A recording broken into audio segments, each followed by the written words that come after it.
Welcome back to the official GeekSpeak podcast. I'm your host, Sean Williams, and joining as always is my co-host, Josh, Witch's Road Navigator, Rudy Rudolph. This is the podcast where we watch movies, make movies, play games, and more. What else can you ask for? We back again for Hallows Eve. Woo, spooky. Last year, there was still strikes happening. We could not do a Halloween thing. Oh, yeah, that's right. Yeah, so this year we're back with the last of the Halloween towns. It is the last of them. Our first year, we did two of them because we were watching the first one in order just when it came out, and we're like, hey, we should do another one for Halloween. Yeah. And then second year, we had Halloween Town High, and then we do this one. Yep. So we have news. We got fun things. We last recorded on September 16th. It is now October 28th. We have tried recording two separate other times. Both things just didn't work out. I am currently working at Halloween Horror Nights at Universal, so I have been awake too often and asleep at the wrong times. And we would have recorded when I was in LA visiting him 2 weeks ago, whenever that was. I forgot to bring my microphone.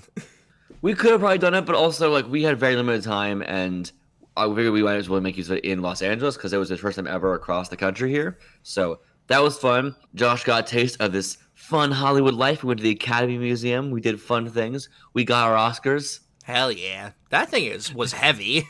It's like 10 pounds. Why is it so heavy? Because you gotta feel the weight of your win. Your accomplishment. But we have a lot of fun things to talk about today. A lot of talking about movie releases, TV updates, fun things from DC, from Marvel, from fantasy TV. Numerous fantasy television announcements, actually, which we'll get into that soon. We have our fun, spooky movie today. What we're talking about is Scooby-Doo from 2002, I think it is. Yep. All right. Our DCOM is Return to Halloween Town. And if you're new to the podcast, welcome. We haven't for a while, though, do episodes going about different DCOMs, usually in order. But again, because it's Halloween, we're making this a Halloween one. Maybe next year we'll jump to zombies or something. Who knows? Or if there's any other Halloween-based things besides Halloween Town. So, Josh, we also watched this week a Disney Channel original movie. We did. Return to Halloween Town. And it is our last of the Halloween Town franchise. But I also want to say, what is the recast for? I have no idea. It makes no sense. I knew it was going to happen at some point. I knew we were getting to it. It throws me off. There's no logical reason. Everyone else is the same. Everyone else. Was the actress just asking for more money? It's possible after 3 movies. Yeah, but I don't know. Very bizarre. Although, fun fact, Calabar actor from number 2 kid, and then her are now engaged or married or something, or dating, or they're together. All right. Yeah, I have a lot of notes in this movie. So if you're new to the podcast, we go through different Disney Channel original movie as often as we can, and we have different notes we take out during the movie usually, and just discuss our thoughts. It's not about good or bad. It's mostly just an analysis of Disney Channel movies over time and seeing how they progress and change and evolve. Because in a span of 20 years, there are so many of them. So it's a good way to in a not too long period of time, you get a bulk amount of things we can just look through and just flip through and see how they do. Josh, what is the story of this movie? Just baseline, what are we doing here? So Marnie wants to go to college, but Mom wants her to go to regular, normal, boring human college. But she's like, "Nah, I'm going to Magic Witch College in Halloween Town. Full scholarship, I'm going to Harry Potter bitches." school, y'all. It literally is their version of Harry Potter. It's not even it's not a Halloween Town movie. It's a knockoff Harry Potter movie. But also there's no magic involved, in theory. Yeah, and it's just, hijinks at Magic College that acts more like a high school than a college, if we're all being honest. I will say, I like that things she's done in the past have had effects going forward. She caused a no magic rule. If I'm going to be completely honest, I've forgotten most of what happened in the first 3 movies. They addressed it in this movie, though. So I thought that was just for the school. That was just a school rule. It is, but she caused it. Okay, we'll get to it in a minute. Josh apparently zones out in these movies sometimes. Apparently, I've zoned out through all of them, even though I've seen all of them. So my first note is the soup FaceTime glitches like a bad service call. Oh yeah, at the beginning of the movie, there's they have a FaceTime call through a soup. Why? Numerous liquids can any reflection can create a video chat with a wizard or witch. Why do they not just have cell phones?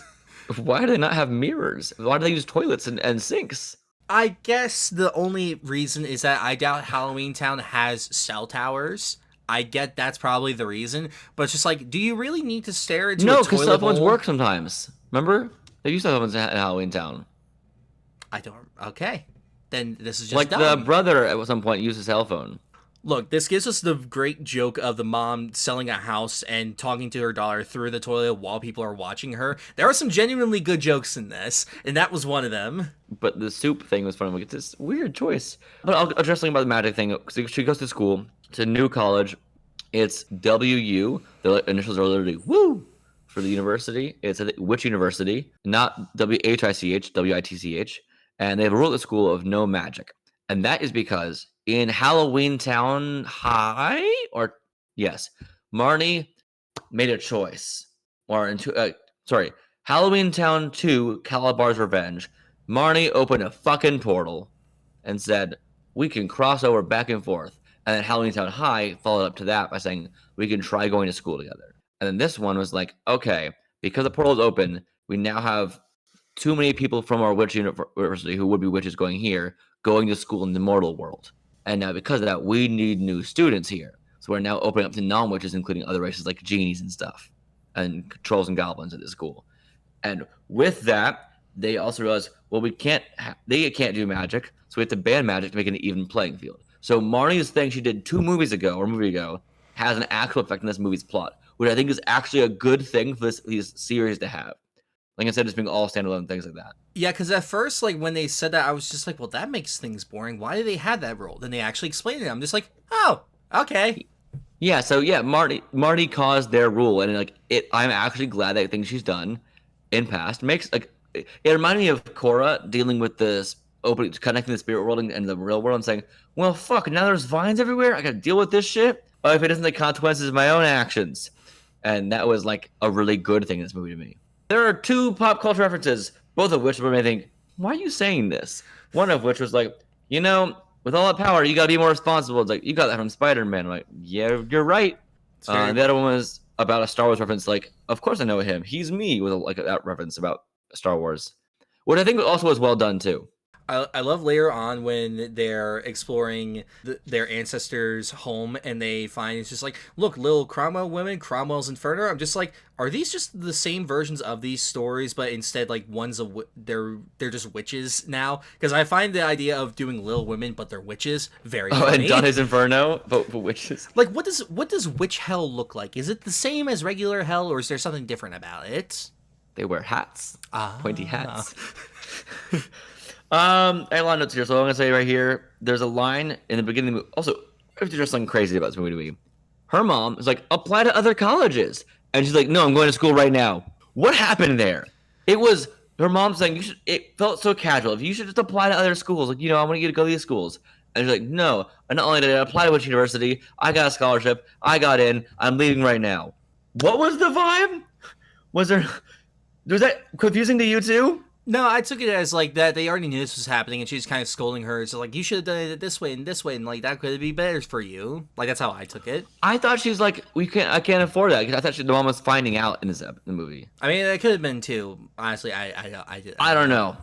Josh is tired when he watches this, I'm assuming. Yes, as always. So there's a line in this movie in the beginning where Marnie says, "I'm 18 now, Mom. I can take care of myself or something." Which is the exact same like read as in the first one. She said, I'm 13 now. I can be an adult. I'm practically an adult. But this time it works. It makes more sense in a context. And the first one's like, you're not. You're a child.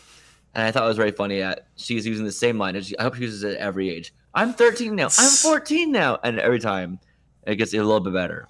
Yeah, it went from you can't go to that school, apply to these schools instead, and then going to college the same day. Why are 2 of these movies back to back about school? I think that it was because like this one came out like at the height of Harry Potter's popularity. So I think that's probably why they went about it this way. It probably wasn't gonna be existing, and then they were just like, wait, Harry Potter's doing well. Let's make our own version of that. What do we have that we can use that with? Oh, let's just do Halloween Town. But we already did Halloween Town High, and no one remembers that one. I think Halloween Town High is better than this one. Again, I don't really remember. Josh, go back and listen to our other recordings and have your own thoughts at some point. Nah. Let's also talk about one thing, and that's the fact that her brother who's the same cast we're already getting to, which I appreciate. Yep. He's also going to go to Halloween to Witch University, despite hating his own magic. He barely uses it. He only uses it to speed read. He says he doesn't use magic at all. He sticks to that for so long in most of the movie, and says, "I prefer the power of my brain." And then she says, "Well, magic's more fun." And I can't just talk about Justin and Alex Russo.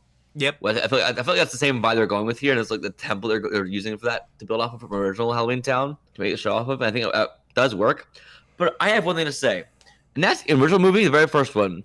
I thought part of the purpose of the original movie was that Marty wasn't that magical, and the baby was the toddler. Yeah, I thought that's what it was too. And then Halloween Town 2 abandoned that, and then going forward, we just ignored that as well. And so I guess they're like, well, she can act, so instead toddler can't. Let's do that instead. I guess is the idea. I don't know. Very interesting choice. But so the brothers, they're going to school with him now as well, because mom wanted me to keep an eye on you. Okay. It's fine. Why the fuck, though, does all of the classes that Marty goes to, the exact same group of people? Yeah, the same group, the same, 4 teachers. It's just like, did we really not have this in the budget for more people? Impossible. Also, there are scenes where there's numerous... We've seen on-set lighting in frames, as well as work lights on some frames. The work lights are obvious. That was practicals on set. But they're not good. I sent this to Sean. There's one point when a character that's like a goblin creature thing. I don't remember specifically what he is. I think he's a troll. Yeah, part of him is see-through, in a certain shot. They forgot to key out specifically, his sweatshirt that's blue. And so he's partly transparent in the scene. And I'm just like, how did no one notice this?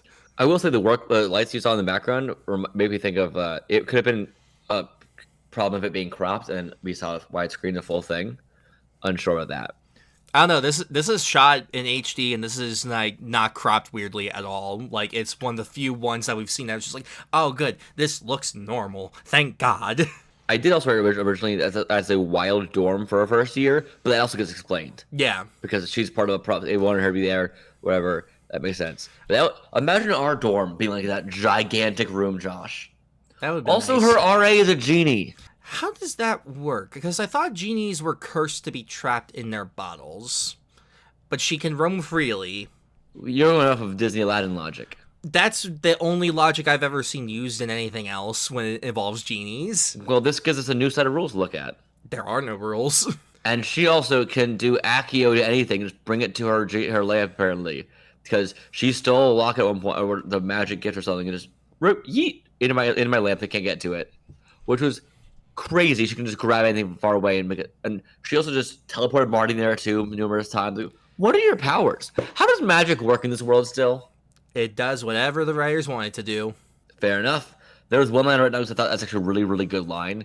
And then it's because Marnie said to her brother, who's crushing on the mean girl, the popular girl, daughter of the headmaster ever, whose name is literally Sinister. If we've learned anything from the Ethics Corporation, you don't trust a Sinister. Nope.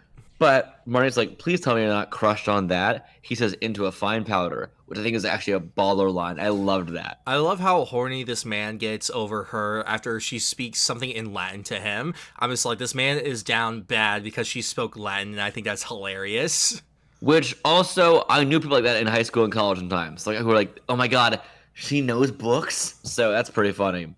I think something that frustrates me about this is how they treat college like it's high school. We're back to the cliques Repeatedly. and all that kind of stuff. I'm just like, that's if anyone that's been to college, that's really not how it is. And B, it's just like, we already did this before in the last one. Why are we doing it again? I wrote, how does magic work 3 times.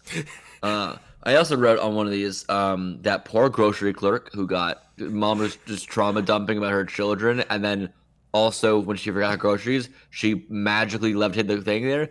And then he said, breakdown on register 3? Mental. I'm like, are you good? I will say, most of the scenes with the mom are probably the funniest scenes in the movie. They have so many... They also are they don't make sense. No, they don't make sense, but that's what makes it funny. Like I said before, she at one point is calling Marnie, and she doesn't have anything in the house she's trying to sell other than the toilet. And as I was writing my notes, we didn't see that she was talking into the toilet. I'm just like, when are we going to see them talking into the toilet? And it cuts to her talking into a toilet, and I was just like, yes, wonderful. They understand it. She gets a realtor's license overnight, I guess. Yeah, she's kind of going through like that typical parent. It's just like, oh, my kids are all away now. What do I do? I'm losing Sell everything. the house. Which also makes her at one point do time travel leaves, where she just rakes leaves off the ground, puts it on a tree, and they just attach right back, and then go back in time. I also want to say that movie doesn't understand what an RA does. No. She like gets summoned by a magic note to go to the RA, and then she goes there and is like, "All right, anything you want to ask questions about? Well, what's the deal with the sisters? Those guys suck." And it's like, "What is this?" Also, my best friend's a genie. What are you best friends? What is this? What is this light? She's like, also your same age, which is fascinating too. It's Usually they're juniors or seniors for a reason. Yeah, it's strange. Why did the semester start in the second week of October or something? Yeah, I don't get that. And this is also another problem I have with it. It's like the other Halloween Town movies, like, are pretty well established within the Halloween vibes of everything. And like this one technically does take place around Halloween. I don't get Halloween vibes from this movie at all. But Josh, there's fireworks at the end when a locket explodes. That's Halloween. Is that Halloween? No, that's the problem. There's one thing that made me really fucking annoyed, like specifically, and that was they had a teacher who assigned him to write no guidelines. I wrote this down. This was so stupid. Write an essay with the history of both our world and the mortal world. What? Everything you know. Everything you know, he said. I'm like, okay. And then the mean girl cheated and used magic to make her pen write for her, and then wrote one page and turned it in. Like, it's not a thing. It's not the paper you'd want to be first done with, I feel like. Yeah. Marnie was last, and then it's like, yeah, you should. I would take. And she also only had one page. Like, I wrote a whole page. Like, is this college? You're doing one page essay sitting down? The dumbest part about this scene, though, is that the mean girl, as she's turning in her paper, she hexes Marnie's paper, and which is also funny because once she turns it in, there's nothing on there. So, like, did the words disappear when she turned it in, or was she just delusional? It's just like, I'm writing words, even though nothing is appearing on there. But the dumb thing about this is that the professor sees her writing stuff, and she's the last to leave, and then he's just like, you didn't write anything. What is this nonsense? I'm just like, You work in a magic school. Yeah, and then she's just like, I don't know, maybe someone like hexed the paper, and then he does something, and it reveals, oh yeah, it was hex. Immediately, he's just like, how dare you do this? Like, this is preposterous. Like, we're gonna, possibly suspend you. I'm just like, I'm sorry. And then one of the higher ups, the McGonagall type person, was like, it's fine. It's so stupid. I'm just like, why? What? Huh? Who would? Well, clearly it was supposed to be a Dumbledore, Snape, and McGonagall. That was what we were going for. But Dumbledore is mean. Like, the Sinister was Dumbledore, as in just for the roles they were playing. Yeah. Yeah, that was a dumb scene. I don't understand also the Dominions, the evil people's plan of, let's treat Marnie like shit and make sure gaslight her the fuck out of this world. But also, we need her. I feel like there were better ways to make her side with them. To get them to do what they wanted. I don't think she would have gone for the whole slavery thing. No. Yeah, this was also, it's about slavery, technically. They could have just lied to her and, just tell her, it does something that turns everyone into slaves. Also, I don't remember, why did they want everyone to be slaves? They want power. The idea is, like, why does anyone want slaves, Josh?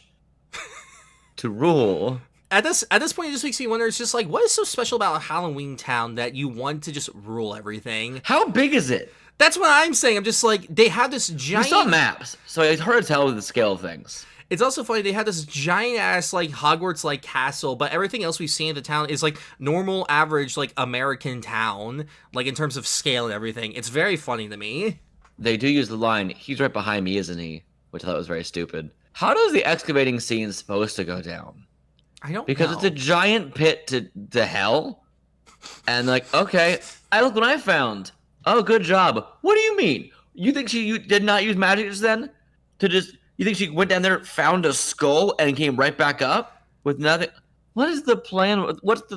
There's no gear to get down. There's no, real excavation gear. The only way would have been it's either right in front of her or she used magic. Right. I also wrote down, I don't think anyone understood A Midsummer Night's Dream. There's a scene where they talk about in Shakespeare, Midsummer Night's Dream, and no one seems to understand the plot of this show besides Marnie half? Like it's like this is the most rudimentary possible understanding of what people are like. You know, she loved him anyway. I'm like, yep, cool. You know this so well. There's also one moment where there's a library scene because Marnie's like, I have to get more information about my ancestor because in the excavation moment she found a box that says S. Cromwell, who she later finds out is her grandmother Aggie. Ooh. But after the library scene, the audio is shit for like a solid 2 minutes. Yes, I'm just like, what happened, huh? And then it goes back to normal. I'm just like, I guess the sound mixer Did you realized. rewind it and put captions on or anything? I had captions on the whole time. Okay. Like, what? Hold on. This is a very bizarre choice. I'm like, am I supposed to hear this part, or is it supposed to be like a secret thing at first? I think the audio files just got fucked, and they were just like, we don't have money to ADR this, so we can leave it as it is. Yeah. Also, the genie RA was Azula in the live-action Shyamalan movie for one scene. Funny. One more thing I want to say about this is they also have a Hagrid type, nice, kind old woman who is also a professor who bends the rules a little bit, like Hagrid's, like, you know, whatever, who looks a little bit like her grandmother as kind of red herring of like it could be related to, but nope. Instead, time travel. I fully believe that Debbie Reynolds was supposed to be that character, but she wasn't able to do this movie for I can't remember the reasons. So she only makes brief appearances in it. That's why she's not in it. Her appearance is the funniest thing in this. She pops in one point randomly and is like, I have secrets, bye. Yeah, she doesn't even tell her anything. It's just like, okay, I guess. Yeah, the line that she says is, there are secrets, things I should have told you. And then just like, I have no time. And then it goes away. The secret is, I am also a grandmother who hid a locket in the box down below in the earth. Ooh. The locket is a gift that gives me ultimate power. No one told me where it came from also in the whole movie. Yep. It was called The Gift. From whom? Yep. Yep. There's a woman, Debbie, or not Debbie, the old, I'm gonna call her Old Hagrid. The woman who's nice says she has been undercover for 10 centuries, taking you all down or something. After 10 centuries of being undercover, you just are whatever that thing is. Yeah. That's like, I'm not a member of the Ku Klux Klan. I'm undercover for 3 decades straight. You just are that then. Also, if they haven't done anything evil over the last 10 centuries, they might just not be evil, and you might have the wrong info. But they were evil. No, I know that, but I'm saying if, like, nothing got done for 10 centuries, then, like... Well, they needed a Cromwell, I think. That's all they're missing. And the problem was also... So, they knew the box... Was that digging class there always there? It was like the movie Holes. They're just like, keep digging. It's too damn bad. Every school should have a holes digging class. Well, my thought is, like, that's the same motivation of the ancient riches down below. Uh-huh. And, like, can we get to it? No, through multiple generations later. Also, the grandma is 1,000 years old then? Probably. I didn't realize how old Debbie Reynolds was. That's crazy. Yeah, 10 centuries undercover. That's seriously like being like, you remember in Chuck, the mom? You remember Chuck? Season 4? I guess spoilers for Chuck. There's a character who's like, I'm undercover for like 20 years. Like, at that point, is it undercover? Are you just that bad a person? You know, like, that's such a weird thing to me. Overall, it's fine. Yeah. The PD really threw me off a lot because it's not good. It's not as good as the last ones, and the effects are the green screen, especially in the flying scenes. I'm just like, ooh, this is rough, even for a DCOM. I'd rather watch the first one or the second one compared to this one. I agree. Now, Josh, time for the news. Yeah, yes. But let's start before we go on to our news and things. Just take a second to remember some people who have passed away this past month and a half, including Dame Maggie Smith, which is just a true tragedy. She is an incredible person, great actress, a long career of just great work. And unfortunately, I've only known her mostly from her later work. I've seen her in some Downton Abbey. I've seen her on all Harry Potter films and some other work as well. But she has just seemed, from people who've been around her as well as from things I've seen of her, a joy to be around, it seems like. And it is a tragic thing that she's gone. But she's also lived a long and happy life. Mm-hmm. And have you only seen her in Harry Potter? I'm gonna say yes on that. I definitely To be safe? To be safe, yeah. I definitely need to see more of the things that she did. But yeah, that one really sucked. That one was a sad one. And then also Chris Christopherson, singer, songwriter, actor, who's done a ton of work as well, has also passed away. And he is one of the actors in this I want to bring up, but I don't think I've seen a single thing by him. Have you not seen the original Literally Blade? ever. I have not seen any Blade movies. Oh. Yeah, he's awesome And in at some the point, first Blade. we should definitely, in honor of him, do those movies for this podcast soon, because I think that'd be a good way to honor his work, and it also fits into our niche here very well. And I also have a lot of interest in Blade. I always have. It's one of those like late 90s, early 2000s things that kind of escaped my superhero grasp. Like I have not watched 2003's Ang Lee's Hulk before either, and at some point that'd be an interesting one for this podcast as well. But we have to move on though, unfortunately, to our news today. And let's talk about, unfortunately, moving on from this tragic passing, but yay, moving on to our news. We have movie and TV releases first off. The first, from last recording, the first 7 episodes of Agatha All Along have come out. And I have seen all 7 of them. Josh has seen 6 of the 7 ones so far. Last one you watched was actually in person with me, I assume then. Yep. Really good. Really loving the show. I think it's overall quite strong. I was telling him right before we started recording that the last episode 7, is the highest rated episode, or highest watched, or highest rated, one of the two episodes of a Disney Plus show in general, right behind Loki season 2 finale, and that is pretty great. I really do enjoy the show overall.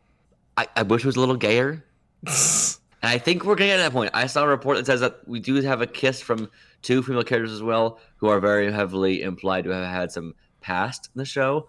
I don't want to say who if you've not watched the show yet, but that's cool. There's been some cool reveals in the show, if they were reveals for me. Funko Pops have spoiled every reveal for me, so that's fun. And Josh knows the same 2 reveals. That the one you have already know about got revealed. Yeah, it's kind of what I assumed. And it's like, why do merchandise always do this? That's my biggest problem with this kind of thing. I don't understand. But I will say it's a great show to watch. And I love that the MCU, I talked about before, you might not like everything, but there's something for everyone now. And that's pretty cool. We also have news of other movies coming out. We have The Wild Robot has come out. Woo! Yay or nay, Josh? Love it. Yay. Beetlejuice. Okay, hold on. Josh is dying. Loved it. Had a great time with it. Way better than I expected it to be. But the Soul Train scene. Look, we've discussed this before. At first, I was just like, I can't tell how racist this is, but it's not good. Not great. Other than that, it's a really fun time. I think it's a fun movie. A lot's going on, for sure, in the movie. I loved a lot of where the story went, because it was doing things that I was not expecting. I thought that it was going to be just like look, here's references to the first one. Here's a thing we did in the first one. And it's not like it doesn't have that, but that's not all the movie is. It genuinely is a sequel, and it's a pretty good sequel, in my opinion. I love the treatment of the actor who played her father, who's a terrible guy in real life. It's like, he died gruesomely. That was such a clever way of doing that. I really dug that. And through a claymation skit. Very fun. Yeah. We also have Piece by Piece has come out. The very weird Lego biopic we got. I saw it. It's so fun? Interesting because I'm not someone that is very familiar with like the music scene and all the stuff going on with it. So it was informative for me for that kind of stuff. But I think that as like a pseudo documentary music biopic thing, it was incredibly interesting because like it's doing things visually that you can never do with a regular music biopic and documentary, which is neat. But I also love they had the limitation of like, this has to appeal to kids. So they had to find a way to tell this story that in hindsight is not meant for children to be seen, and figure out how to make it so kids can see it. So I thought that was really interesting. Very cool. I've not seen it yet, so I'm vaguely interested. We also had We Live in Time come out with Florence Pugh and Andrew Garfield. The Pain. Really good. I loved it. I think it's really good. I told you before off air that I really wish I had a little bit more emotional punch for me specifically. I think it kept being almost there, but because of the way the film is structured, sometimes I found it hard to dial in as much as I wanted it to. Mm-hmm. But I also think the structure for the film does, in general, work really well. So I don't know which one I prefer. You know, I don't know if I would have liked it more linearly or not, but it does work. Just it makes it harder to get attached to the scenes that we're already watching. But we also had the movie Saturday Night come out, and I watched it yesterday, Sunday morning. So different. I didn't watch it on Saturday night. So much fun. It's very fun. I almost gave it 5 stars. I truly loved it throughout. Gabriel LaBelle, who is incredible. I have seen him play 2 roles so far. He has played Steven Spielberg or Sammy Fableman, and he has now played Lorne Michaels.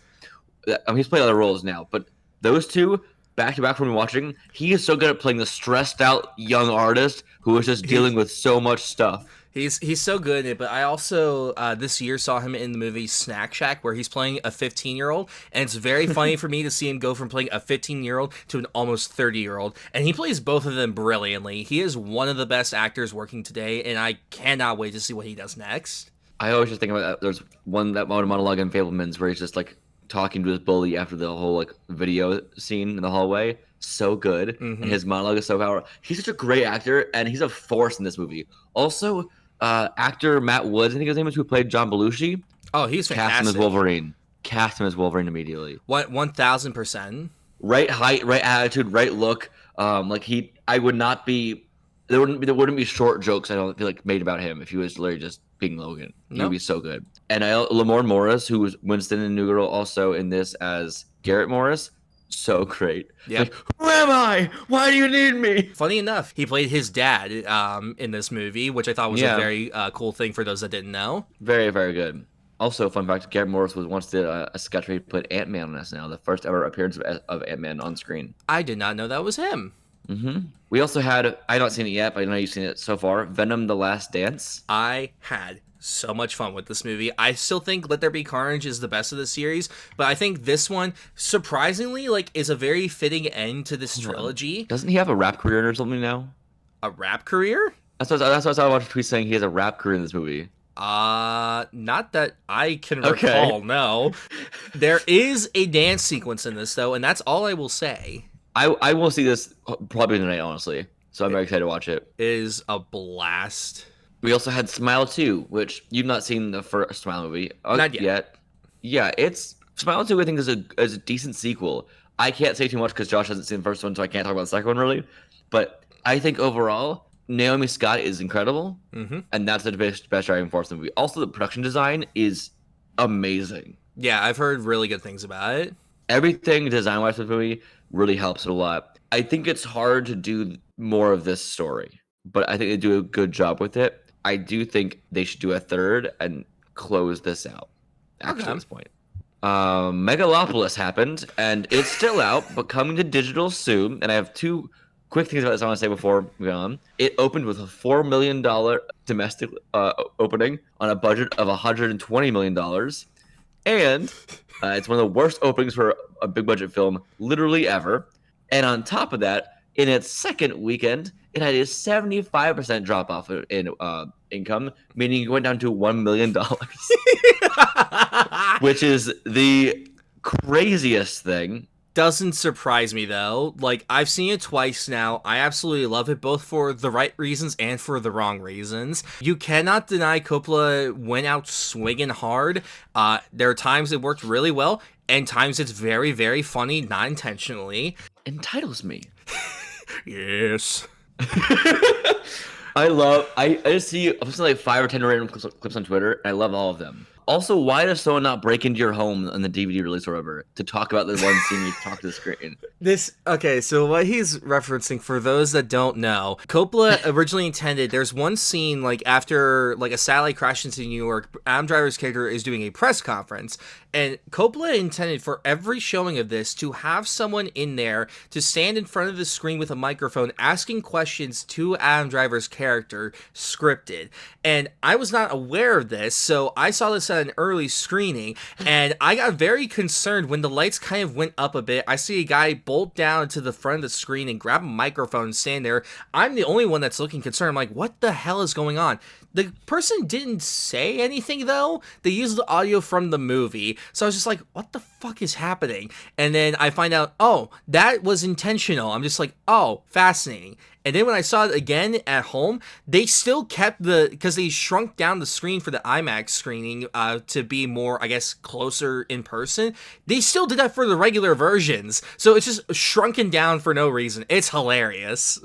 I am very curious why for a lot of the choices in this movie. Yep. But also, I kind of love that. Like, I love the random experimental stuff that you're doing in the movie. Like, letting a filmmaker be okay losing money and just be crazy with it. It's kind of cool. It led to some of my favorite trippy, like, dreamlike sequences I've seen in a movie in a very long time. Despite him having not made anything for, I think, like 10 to 15 years now, I can't remember the exact timeline when he last made his last movie. Like, he still has it compared to, like, when Lucas left making stuff for like 20 plus years or something like that. Like, this is, he still has it. Again, granted though, there's a lot of things that don't work in this, and it is definitely not for everyone. Also, I'm gonna mention this. We have more news about it later on, but I'm just gonna say it. Joker Folie à Deux came out. Yep. Just say yay or nay, Josh. No thing else here. It's a nay for me. I am gonna be a contrarian. I'm gonna say yay with a million caveats of I don't know how I feel, really, but also I'm glad I experienced this. Nay for me. I could do without having experienced it.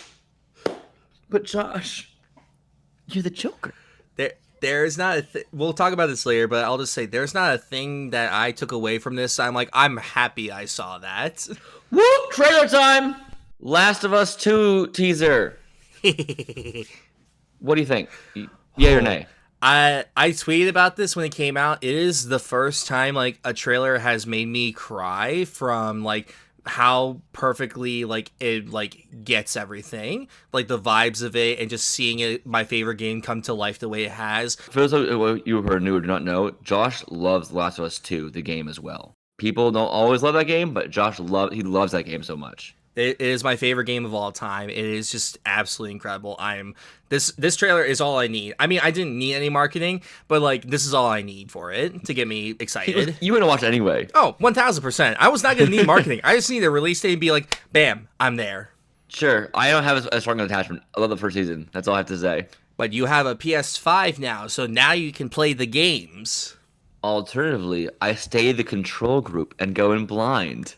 You say that, but you already know some spoilers about the game. Well, that's also because even just like if you watch a TikTok or Instagram reel or video on YouTube about anything from season 1, they can spoil it immediately in the comments. Well, don't read the comments. How is I supposed to know if I'm watching a video about the first thing, about episode 1, quick reaction from people who also went in blind? The first top comment would be blank spoils. That's about season. That's just a general vibe. You never read the comments on any video, no matter what. I don't agree with that. Usually they're safe enough, for my experience, for what kind of things I'm watching, usually. Then we have our weird voice boy in Mickey 17.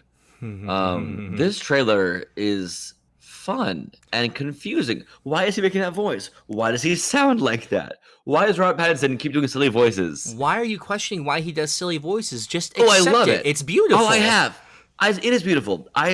It threw me the fuck off. I'm like, what is this choice? I also love that Bong Joon-ho wanted to kill him 10 more times. That's so funny to me. God, I'm so excited for this. Bong Joon-ho, as everyone knows that knows, film stuff, he's just an amazing writer and director. So this is going to be another experience that I cannot wait for. The Host is so good. I need to rewatch that one. I love The Host. This movie itself, this trailer looks so just fantastic. I have no notes. The plot of this movie, let's keep killing a man over and over again to learn more about humans and science and everything, and okay, sounds like a good plan. Thunderbolts trailer. This is a good thing. This made me really happy. Yes. Because this trailer, beforehand, I'm like, what is the movie? What it really is happening here? Mm-hmm. How much do we trust this movie? What's going on? Is it going to be a mess? This looks well shot, well directed, and well acted so far. Having everyone kind of being brought in for the same mission and not knowing everyone else for the same mission as well is always a fun thing. Mm-hmm. I don't love all the new costumes for some of them. I think Red Guardian being his old costume was funny in the first one and it works, but the new like metal plated militarized version is like, okay, whatever. I like Taskmaster's new look. Yeah. You don't like it? Yeah. All right. I do like that they're not just like throwing away the character for sure. Let him become more of an like a gun for hire. I hope she becomes more of a character. I like seeing Bucky with long hair again. It's not, though. It's a weird in-between, and it looks bad. I don't think it looks bad. I think it looks fine. I'm looking at just the thumbnail image. I'm just like, they looks like that he was in a rush, and like he was getting his haircut, something came up, and he had to run out of there, so they didn't finish it. It's either give me back the long hair from Winter Soldier and Civil War, or give me the short hair from the show. Don't go in this weird middle route. Josh is a hairstylist now, apparently. Look, I like when a hair looks well. This one doesn't. There you go. But you also got the trailer for. What is the your name? This trailer, this teaser. I'll give it a yay. I'm excited. I'm curious to Julia Louis-Dreyfus's intentions, like of what she's doing. Character? Yes, the actress, the character. Because like I can't get a vibe. I'm just like, why make this team if you're doing this specific thing? She's Hydra, Josh. Yeah. Oh, we got a trailer for the Electric State, a Netflix movie by the Russo Brothers, including very fun Mr. Peanut, voiced by Woody Harrelson, who's the leader of the robot insurgency. Cool. See, I was in a Barnes & Noble yesterday, and I came across the book that this is based on, and I'm looking at the... It's fascinating. I'm looking at the images, and I'm just like, this is not the vibes I'm getting from the trailer. When you were here in person, I was trying to explain to you how... we watched the trailer here in person the other. I'm like, this is not the right imagery for this movie. Like, the Russo brothers, they have their strengths and they have their weaknesses. Visual storytelling, especially, like, evoking a certain, like, tone and vibe, they're not that good at. And this is a thing that is so heavy in atmosphere and vibes, and this trailer does not evoke that at all. There's a very kind of half viral still about this image about Mr. Peanut and next to Millie Bobby Brown, and everyone's confused because it looks so bad because you can't tell where anyone is in the frame. Like who's in front, who's behind her. Is Mr. Peanut beside her, in front of her, behind her? You do not know in this picture. And it disappoints me because in Cherry, their Apple movie with Tom Holland, like they were trying so many different things in terms of like visual styles and aesthetics and just different techniques and stuff like that. They were experimenting with that, but of course that wasn't well received. So now it just seems like they have reverted so far back into like safety territory that they've lost any like reasons for just trying as filmmakers and directors. And apparently this cost more than Infinity War. And I'm just like, how in the fuck does this cost more? What are you... Look at that image, Josh. Tell me that's better than Thanos looking. No, it's not. The plot is a little, I guess, fascinating. An alt history where Walt Disney's Disneyland animatronics led to intelligent robots who revolted against their creators. That's vaguely interesting to me. If it was done differently. Yeah, like that, and like making it like a road trip movie of Millie Bobby Brown going on the search for her brother and Chris Pratt, you know, being like a helper kind of person. Like, this could be a fun idea. I just wish it wasn't the Russo brothers making it. I don't want to bash on them. I think it's probably fine. It's just like they need a better, I think, idea at this point to work with. I seriously think at this point that if Feige wasn't there helping them along with the Marvel stuff, those movies, and if they had like, you know, far more creative control over them, I don't think their things would have been as good as they were. I think they need that person to help like anchor them down and like kind of lead them into the right path, if that makes sense. Because like with The Gray Man, where they had full creative control, no say from anyone, it's not a good movie. It's not good. Robbie Williams' Monkey Man. A better man. You see, I always complain about music Sorry, for context, again, another trailer. It's called A Better Man, about Robbie Williams, who is a very, very, very famous pop artist. Just not from, I think, UK? I think so, yes. Yeah. So this is fascinating. So, I don't know how often I've talked about it on the podcast. Enough. I probably have. I'm not a fan of music biopics, mainly because they follow the exact same formula in almost every single one of them. But now Monkey. Yes. So, for those that don't know, this movie is a music biopic about Robbie Williams, except for the caveat that he is played by a CGI monkey man, like a la Planet of the Apes. Yeah. Like, it is hard R, it is doing insane things. It's from the director of The Greatest Showman, so any, like, musical numbers or whatever that's going to be in this, we know is going to look fantastic. Like, this is a direction for music biopic that you would never see, but I'm very happy it's taking. This immediately has my attention. The fact that Robbie Williams says he always saw himself as a monkey is a very funny thing to me. Yep. Sinners trailer. I'm so excited. Good. I want more movies shot in ultra widescreen. Like, it looks so good. It looks so good. Although I will say, when I saw Joker in IMAX, they had a trailer for this, and there are sequences shot in IMAX, so it's very disorienting from it going from ultra widescreen to like full screen IMAX. Don't know why they did that. Should just stuck with ultra widescreen. It does look phenomenal, though. It looks so good. I'm so excited. I wouldn't wait to give more thoughts for another full trailer, or even just wait for the movie, because like this doesn't show a ton in it yet, but I'm really excited for what we see. It's Ryan Coogler making a vampire movie. There's 2 Michael B. Jordans and Haley Steinfeld. That's all I need. Josh, that's our trailers. Good trailers. Overall, yeah. Chicken TV platform, because Chick-fil-A is launching a streaming service called Chick-fil-A Play, and it will launch on November 18th. The service will launch with a collection of original animated shows, scripted podcasts, cooking shows, and interactive stories. Has no one learned from DC Universe or Quibi, the more niche you make your streaming service, the less likely it is to succeed?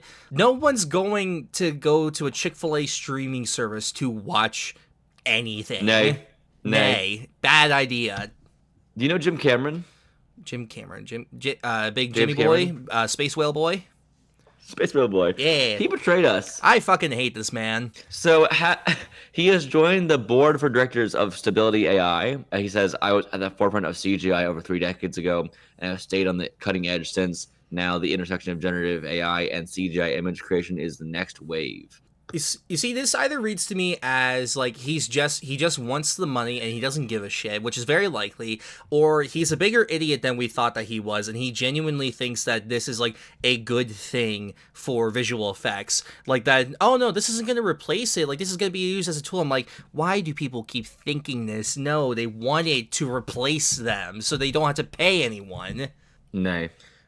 And also, can I say, like, yes, I defended him in the past for, like, the quality of his films and stuff, but I also hate how he is as a person. He is a smug asshole who thinks that he's better than everyone because he's just like, well, I made when he bashed Wonder Woman, because it's like, what is I made Sarah Connor, so I'm, like, know how to make strong female characters. It's just like, bro, shut the fuck up. Just because you made Avatar doesn't mean that you're the end-all, be-all of filmmakers. You have made, 6 movies over your 40 years as a filmmaker? What if he offered you a job tomorrow? I'd say fuck him. He's doing this shit with AI. I don't give a shit. Yes, I'll still see Avatar because everyone's going to, but that doesn't mean that I'm going to pay to see it. Also will not be pirating it, though, either. No, you work at a movie theater. Yeah, I work at a theater. I can see shit for free. Alan Tudyk. He's a man. He's the myth. He's the legend. He was Merlin in Transformers The Last Night. Was he actually? Yes, we've discussed this. Alan Tudyk, not Stanley Tucci. Never mind. I'm dumber than I thought. I said Alan Tudyk, right? I heard 2, and I'm just like, oh, Stanley Tucci. Anyway, he will reportedly star in James Gunn's Superman in an unknown role, according to Deadline. Cool. I'm glad they're bringing K2SO into the DC universe finally. I'm glad it's happening. He's playing Harley Quinn's Joker in live action. What if? Where's my goddamn electric car, bitch? Where's my goddamn electric car, Bruce? Oh yeah, I love him. He's playing Hey Hey the chicken. Oh, of course. Honestly, I think this can be fun because it might tie into our next news segment on this same thing, and that is they're introducing Crypto the Super Dog. Have him voice Crypto. Have him mocap Crypto on all 4s. Crypto doesn't talk, right? Normally. Generally, no. But okay. I'm down for Alan Tudyk to do it. Only Superman can hear him. That's way funnier. Any Kryptonian, and I don't know, Bruce. That would be fantastic. I like this. I like him a lot. I don't know how big he'll be in this, but I hope it's at least fun. It'll probably be fun to see him or hear him. Yeah. Cast him as Brainiac. Bring back him as what is it? Clayface. No, his character in Doom Patrol Season 1, he was the villain. I keep mixing him up with... In what show? Doom Patrol, the first season. Oh. I think he's... No. Does he go by Negative Man? I cannot remember.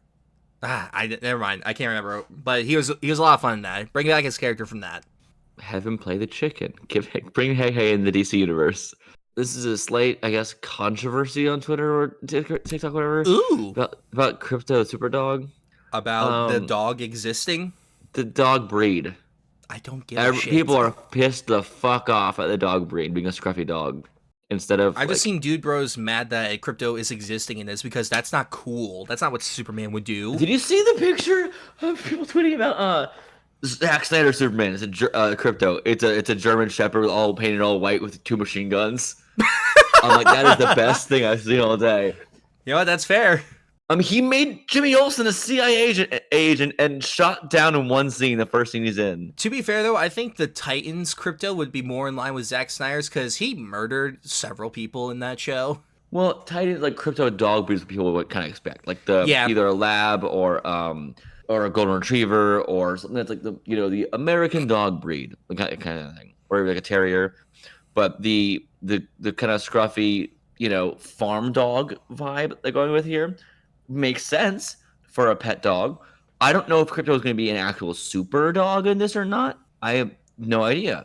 But he's based off of the dog that James Gunn rescued, and I was added into the script from that, which I think is the right mentality. Yep. I will say, did you know that Crypto Superdog used to have a secret identity? What? And would change like Superman does at the Kent farm, like cape on, cape off, and Crypto would take off the cape and burn like he was in it to the scraps to help change, which I think is very fun. That's funny. Oh, Golden Age comics. But the picture's really fun. Him just sitting on looks like the moon, looking at Earth together, is very cute. Yeah, I like that. I think the idea of having a Superman who can exist with a flying white dog beside him is cute. What's wrong with that? He's like, it was for kids now. It's just kid shit. Yes, Superman is for kids. He's for everyone. He's literally like the ideal version of a superhero that everyone can enjoy. We also have Green Lantern news, and I think one of these castings.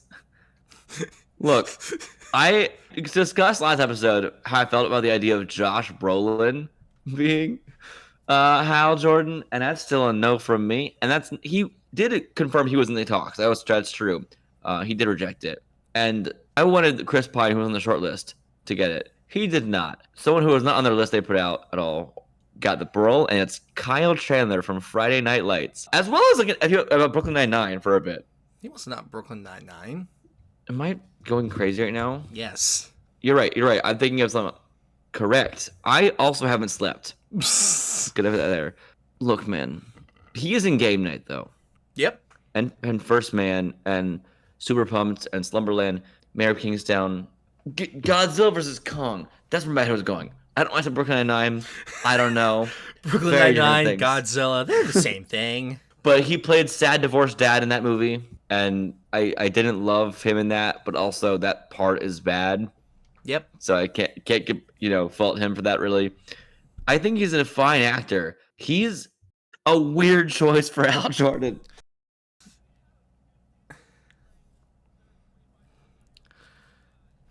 I think James Gunn very clearly has an idea for what he wants, at least the Green Lantern story to be in this universe. And like, obviously we now know that it's going to focus on Jon Stewart as the main Green Lantern. So I'm not against the idea of there being like this kind of mentor version of Hal Jordan to help, show Jon Stewart like the ropes of it. So I think getting someone like Kyle Chandler, someone that's really good at giving inspirational speeches, I think that's a good choice. And I get why he did it. Also, our casting of Jon Stewart is Aaron Pierre, who a lot of people have seen in Rebel Ridge. Woo!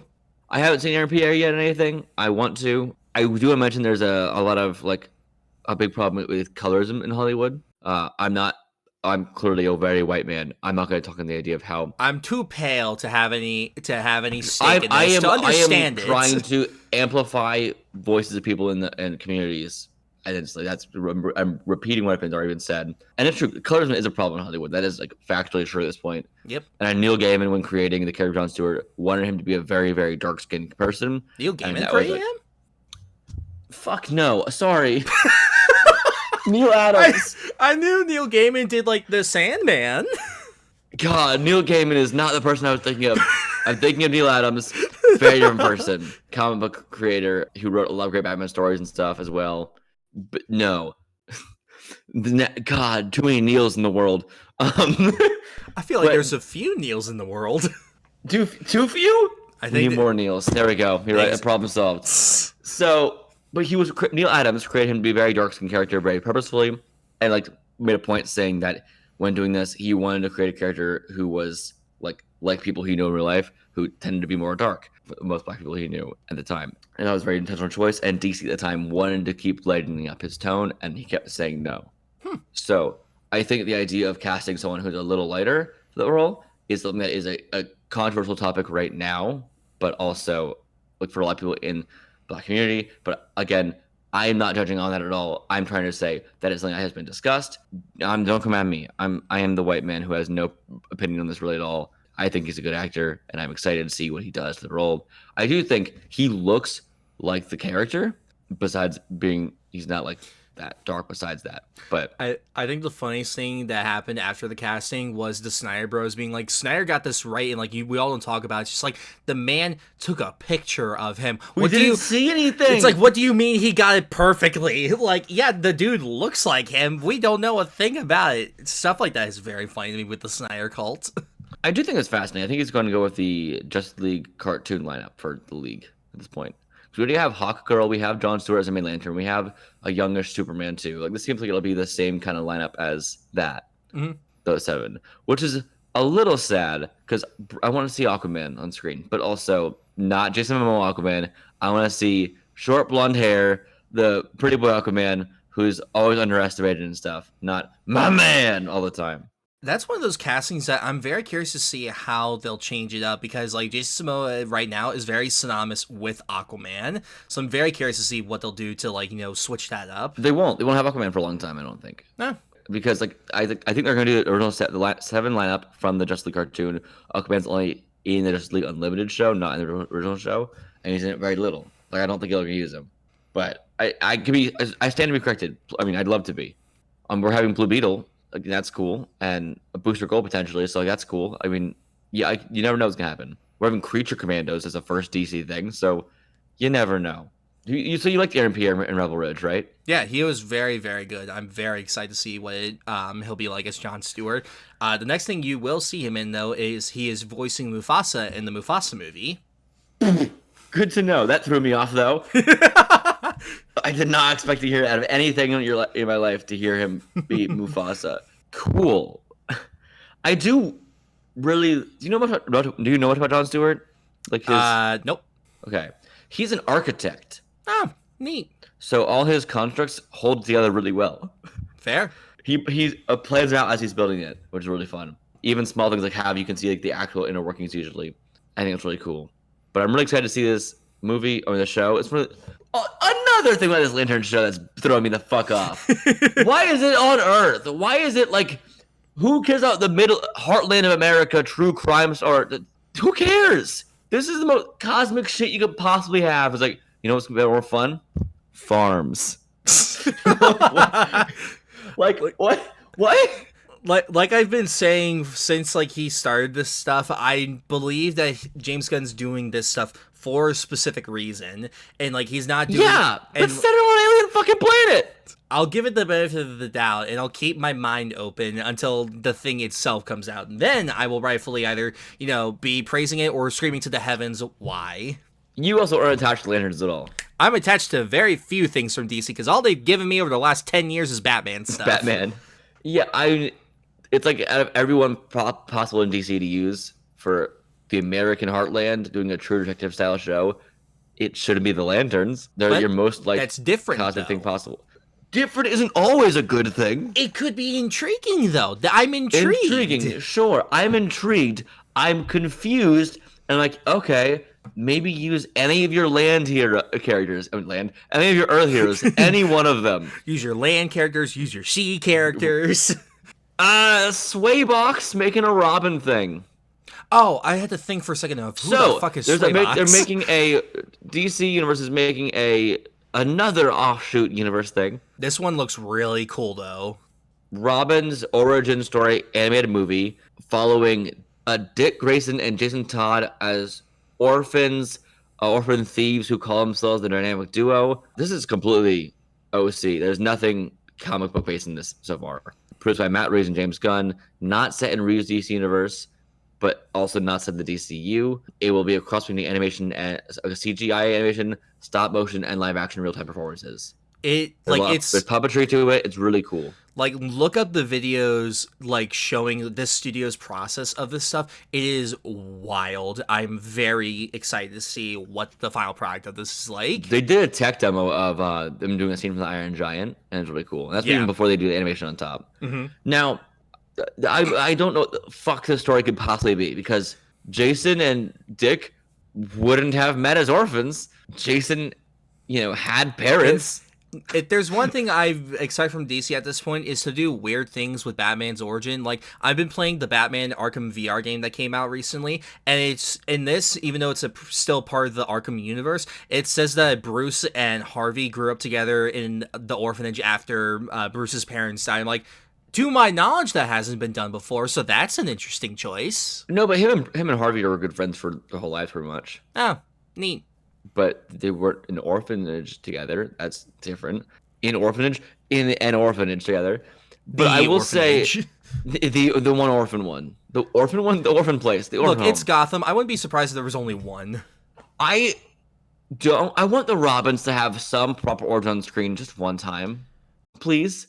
I just want this to reignite people's interest in Robin again and see him as just like, oh, he is integral to Batman's like character and his world and everything like that. Because like, I'm so sick and tired of people being like, Robin is just for kids. You don't need Robin. Batman doesn't need Robin. I'm just like, he is so integral to the character, you fucking idiots. You know how many issues came out of Batman before Robin was introduced? Like, very minimal. 2. Yep. Sounds about right. Robin's been there from the beginning. We had Robin before we had Alfred. He's more important than Alfred, like, genuinely. And I think it's fucking insane we haven't gotten, like, a proper thing on it. Also, like, they have the same origin. Like, at least Dick Grayson, John, and Jason Todd have the same origin for the first, like, 20 years of the character. Mm-hmm. As in, okay, we now he's Nightwing, let's do it again. Find the new circus guy, kill his parents, that's all and then like, Bruce adopt him. The exact same origin, because like, we just need a new Robin. Do it again. The Lego Batman movie is literally about Bruce, like, learning to accept that there's a family in his life that love and care for him, and they are so important to him, and he's so terrified of losing them, that's why he keeps pushing them away, because, like, without them, he's just the dark, brooding guy that has no soul. Like, that movie, if the Lego Batman movie understands the importance of Robin, then everything else should. I don't love any of them two together being orphan thieves, but also I think it'll be a fun one-off story. But that's the thing. Every version on so far on the screen of Robin has not been accurate. Not one. We have Titans one. What do you mean? The Snyder version is so accurate. He's dead. That was supposed to be Dick Grayson. I forgot about that. It had to be. Never mind. Even that's wrong. Also, why is he in boy shorts? Like, why is it like one little tunic of like short sleeve, short shorts, all one connected piece? So is that, and also it's a grown man costume. Was a 30-year-old man running around with boy shorts on for the outfit? That's funnier. It wouldn't surprise me. Yeah, sure. Yeah, I guess. I don't fucking know. Moving on, we got Joker 2. Bad question mark. We got news. So it debuted on CinemaScore with a D, the lowest cinema score ever for a comic book movie, including things like Madam Web, Catwoman, etc. I still to this day don't know what CinemaScore is and why people care about it. Like, I get Rotten Tomatoes and Metacritic, but like, what does CinemaScore base any of its stuff off of? Is it just like a group of people that are just like, yeah, we give this an A, we give this a B, we give this a D? Megalopolis got D+, higher than Joker 2. Fair. I get that. Oh god. Look, bro. I don't know what to say. This is a movie that I have seen. Also, it had almost the exact same domestic opening weekend total as Morbius. God, the fall. It's joking time. But it's $1 billion movie to this 5 years later. That just shows you like how like bad word of mouth can absolutely destroy the box office of stuff. Opening weekend was bad. Like, there wasn't even time for word of mouth to get bad. The word of mouth since the festivals was not good. So like, it's been like, it was on a downhill slope like ever since it premiered, like before it came out to theaters. And DC did 0 test screenings. $200 million budget. Where did that go? Like, genuinely, where did it go into this? I do think the courtroom scenes are large, and there's a big moment near the end with some pyrotechnics that make it. I feel like, though, you could... That's not no. I understand. It's a lot of money. I think went to Gaga and Joaquin's salaries. Like, I don't know. It's the whole thing is just like, it very much reads as Todd Phillips didn't want to make a sequel. It's very evident from how the first one ends, and this is him trying to figure out, like, how can I make a sequel to something I don't want to make a sequel to. That reminds me. No. This next news piece about the Joker. The story for this came to Joaquin in a dream. That sounds about right. That, also came to someone in a dream? Shark Boy and Lava Girl. And to be fair, I often sometimes dream ideas for stories that actually work out, like, I think, pretty decently. But this is a big movie. And look, I loved the idea of doing this as a musical. I thought that was an interesting way. I did too. It's a bad musical, though. It's not a musical. It just isn't one. No, I don't think it's a bad musical. I think it isn't a musical. I think it is marketed as a kind of half one. People are singing it, but that's the same logic as, like, calling The Last of Us 2 musical because she sings in it. No. Like, it's just not. There are a lot of songs and there are song breaks, but it's not a musical. Not one song furthers the plot or character, really. It's just, I'm a guy who has songs in my head. I'm someone, literally every song, except for I think like one or two of them, like, is just expressing like how happy they are. It's like, okay, that's fine for like one or two of them, but like, you gotta have other songs to either, like, push something forward, whether that be to like express a character's much deeper desires about something, or to help like show us a side of them that we can't see otherwise. And also, I would agree if it's a musical, but it's not anymore, so I don't give a fuck. I'm tired. And also, I just hate, this is something that irks me in some musicals, is You're that a hater? It all happens in their heads. So they can't even go all the way with it being a musical. Like, it's not one. Like, you don't have, like, no one gives a shit about, like, that's not realistic. Like, it's a movie. Who cares? Teacher, I care. I actually think I think the musical parts of this work incredibly well because it's not a musical. It really leaned into it not being one, and I think it being in his head actually does work for this movie. And the only problem with it is, I wish he was Joker at one point and claimed it. Yeah, that's also a bigger problem. We can't just spoil the movie here, but like, it's just like there's a one scene in a courtroom where he's dressed as a Joker, and I think it is the best scene of the entire movie. Yeah. Because I feel like I'm reading a comic book for a second. It's the annoying thing about this movie is that most of it is just retelling what happened in the first movie, like, as a courtroom drama, and like, we're not really learning much new about anything at all. And some of those testimonials ruined scenes from the first movie, like bringing Maxwell in specific. Yep. You know what I'm talking about? Yep. The one witness. Hated that. It's like, hated that too. Like, any bit of anonymity, gone. The ambiguity of things from the first movie, and like, we've discussed this off of this, like, I've rewatched the first Joker, like, I have far more problems with it than I did when I first saw it, but like, there's things about the ambiguity and the lack of knowing what's real and what wasn't that worked so well. But now that we have this movie, it confirms that, like, everything that we saw, like, was pretty much real. So just like, then what is the point of any of this now? Like, it's so frustrating. We gotta move on, though, I know. Blade 2 delayed indefinitely, no longer has a release 2? date. We haven't even gotten Blade 1. They're preemptively pausing Blade 2. They're just like, look, we might need to pause this one. I meant Blade 1, but yeah, that's very funny. Yeah, that sucks. It's funny, but it sucks. And like, I know people have been joking about like, oh, it should be so easy to make, a Blade movie. And like, in theory, yeah, but like, at least this shows me that mostly just finding out where it belongs in the MCU is probably the hard part and how to make it work for this universe now. Yeah, I think there's that, but I've also heard rumors that like they're switching it up to like be a prequel to or build up or something to Midnight Suns or something like that, rather than just be a regular Blade movie, which. God damn it. It's frustrating. I just want it to be good. That's all I care about. I'm glad they're not rushing it. I hope Mahershala sues, because that's years of his life and his career on hold because he couldn't do anything else. Apparently, like, someone asked him about it recently. He's just like, I'm happy with the direction it's going. Like, this doesn't bother me that much. I'm like, so either he's preparing to sue them or he's still getting paid by them. Yeah, either way, that's fine. Spider-Man 4 shoots next summer, Josh. Woohoo! the same time that Avengers Doomsday is shooting. Look, I'm not gonna talk on that. But Destin Daniel Cretton has been confirmed to direct now. I'm happy he's directing. I've got no problems with that. I'm just now worried that Avengers Doomsday is going to be the most green screened in movie of all time. Like how Multiverse of Madness, its cameo scene where all of them were on separate green screens on separate days. I feel like that's going to be the vibe of those movies. I keep thinking of that one Ant-Man meme about distracting Kang, and now it's distracting Doom. So sad. I give us a yay overall. I'm excited. I like Spider-Man, so I'm almost gonna be happy more Spider-Man, honestly. Yep. But more Tom Holland news though.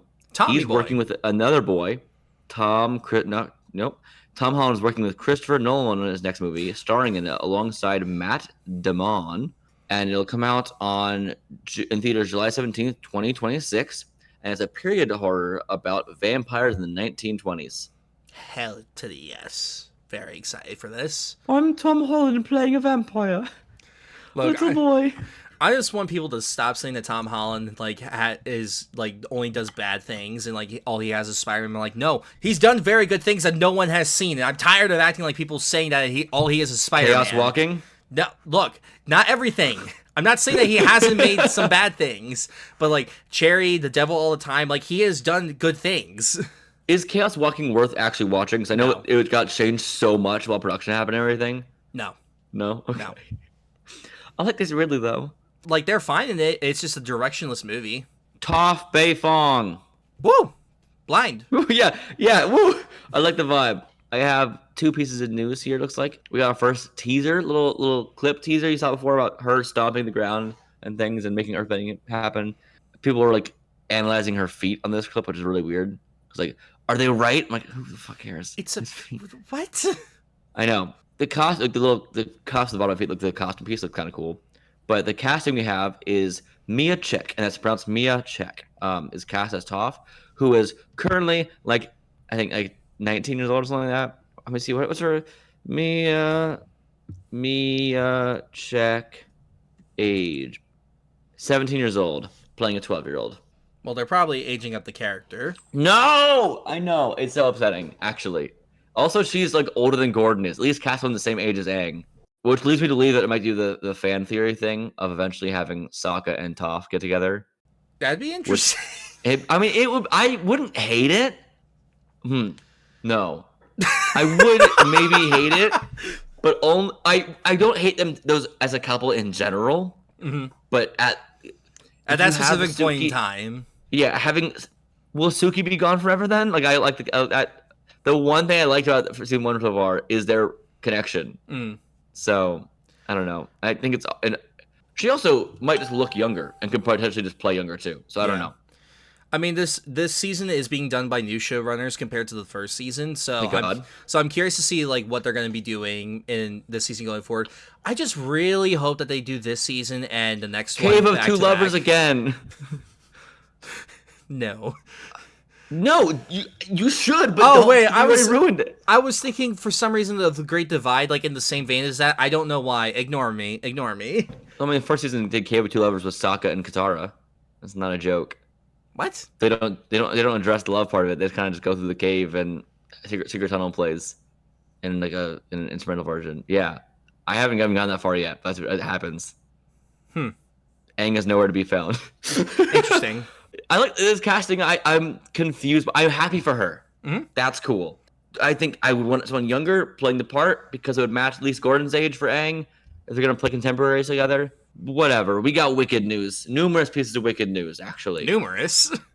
John M. Chu on Wicked isn't being titled Wicked Part 1. This isn't half the homework. If we're gonna split it into 2, we need to make sure that movie 1 is emotionally satisfying by the end, you feel like that was a fucking movie. I don't like movies where you leave and feel like, well, we have to wait for the next one. Mission Impossible Dead Reckoning Part 1 is still called a Part 1, and it still has an emotionally satisfying ending without completing the full story. Like, this is dumb. It's dumb. I also think that people will leave and think, she's a wicked witch now, with nothing else, because that's how the Act 1 ends.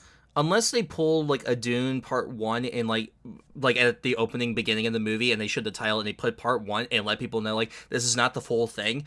Sure, but like at some point they have to reveal the title as Wicked Part 1. If they don't, that's just insane. Now we have Postergate for Wicked. So Wicked movie put out a promotional poster paying homage to the stage musical poster, the iconic, you know, the red smirk, the flying monkeys in the background. You know, we have Glinda whispering in the ear of Elphaba trying to, manipulate it slowly, and Mhm. the shadowy eyes. Really cool poster, iconic in an era of Broadway posters where everything felt like symbolic and fascinating. Playbills, love it. One of the most famous. It is like the Broadway poster. Has been for like 20 years, Yep. honestly. So they paid homage to it, But they didn't do it and correctly. well, here's the thing. I get it. Like, I get showing the faces, and I get the comments we're about to discuss. I get it. Cynthia Erivo, who plays Elphaba, had some thoughts. Um, and I like her a lot as an actress and a performer. She's fantastic. The Color Purple is a great musical, and have you ever seen any performance by her, like on YouTube or anything? Look it up. It's incredible. But she saw this a fan edit of it where they make it have red lipstick, or they move Ariana so she's more positioned correctly, and they cover the eyes and the hat, making it all a black silhouette. Just someone edited it to make it look more like the Broadway poster. No offense intended, just like, hey, that'd be a fun thing to do. And then Cynthia went to Instagram and said, "This is the wildest, most offensive thing I have ever seen. Equal to that awful AI all of us are fighting. Equal to people posing on the question, is your blank green?" Which is a meme on Twitter. None of this is funny. None of it is cute. It degrades me. It degrades us. The original poster is an illustration. I am a real life human being who chose to who is a typo, who chose to look right down the barrel of the camera to you, the viewer, because without words we communicate with our eyes. Our poster is an homage, not an imitation. To edit my face and hide my eyes is to erase me, and that is just deeply hurtful. And that is an overreaction, I feel like. Saying it's as bad as like an AI thing of your poster is a choice, to say the Regardless, least. someone took time and actually made something. Like, that's effort someone put into something. That's not AI is different than that forever. It's literally paying homage to the original poster. Like, what? I've seen people keep adding back her eyes to other posters now. No, Say, I have we're not not. erasing That's you. really funny. I also think she's getting too much harassment for this. Like, because I think the idea of her having a critique about feeling like about her feeling a race, that's fine. Yeah. Whatever. Don't harass a woman because for that. Like, that's not cool. Like, Yeah. people like, ugh, Cindy Reeve was so stupid and stuff like that. No, she's just a person who expressed her feelings. I think a bit too far, but still, the whole "is your pussy green" like meme too is good marketing. Like, it's actually helping your people are talking about your movie organically. That's not a bad thing. Also, if you read the original book, it kind of is like that. Like, that's the vibe of the original book. Yeah. So, I don't know. I think it's crazy. The original editor of that viral poster also commented on this, Josh. They said, I will say that Cynthia is valid in having her feelings in the matter. I am also valid and wanting to keep my version of the poster up, as I truly meant no harm with it, and I just made it as a way to show love the original. Both can be true. Which, yeah, that's all it is. Like, it's just a person having fun. Like, hey, I can make this a little more like it now. That's all it was. Isn't this fucking weird? It's so weird, but it's also weird though that like for the marketing team to like feel the need that we had to sell it based on like the actors. I'm just like, I feel like Wicked by itself is like already well known, and at this point, people know who's in it. So there's also like no Elphaba merch for that stuff. I've seen tons of Fiero, tons of Glinda. I haven't seen much merch at all.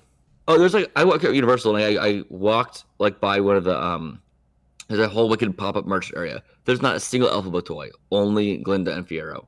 Interesting. Isn't that weird? That's a bit odd, to say the least. So if something like that is compounding on for her more, I get a bit more like feeling like this is like maybe a last straw. But like, this is just a weird hill to die on. People making fun memes and edits. Yeah. We have to move on because we're fucking behind by like a half hour at this point. What? Whatever. No. Lord of the Rings. The Rings. Ooh. So you know how they're making a fucking Gollum movie? Oh yeah, that's the thing. So another new live-action Lord of the Rings movie is in the works right now. The Hunt for Gollum will not be split into two films, actually, despite previous reports. Thank God. Instead, that one movie is Hunt for Gollum, and the other one they're developing is a different movie entirely, which is a better thing. That's better. It's a better thing, but I just love David Zaslav's insistence on building out franchises that like have ended in so many different kinds of ways that you can't continue them anymore, and yet he still is trying to so desperately. And here's the thing: I would want in this world like a Viggo Mortensen Aragorn movie, but 20 years ago. Yeah. Not now. Like I would want something like that. I would love Aragorn. It's like probably one of my favorite characters in all of fiction. I love him so much. If you did an Aragorn movie, I'd be so happy. But he shouldn't be aging that much. No. And I would want to have something where he's like being Strider, a ranger, before he joins the Hobbits, and showing us some of that time there, or show more of Frodo and the shadow, or something, or more of just Frodo and Sam's gay romance in secret. We don't know what happened behind closed doors or behind on the trail. They had to cuddle for warmth. There's so many different stories and stuff you can tell in this world, but the problem is that they're just like, but if we don't have the characters that people know, then like no one's gonna go see it. So we have to say during this time period only. I'm just like, that's such a narrow way to view a series like this. I give this a yay because I'm glad they're not having Gollum be split to two parts. I'm giving it a nay. I honestly don't want more Lord of the Rings movies aside from the War of the Rohirrim. But they're that not looks splitting really it good. now. And you want to have two Gollum movies instead? I don't want any Gollum movie. Okay, fair. Percy Jackson, the Olympians, the new one, the Sea of Monsters, whatever it is. We have a casting for Thalia, and they're calling her Thalia, and it throws me off. I know it's Thalia. I've always read it as Talia, and the musical says Talia. And I'm like, okay.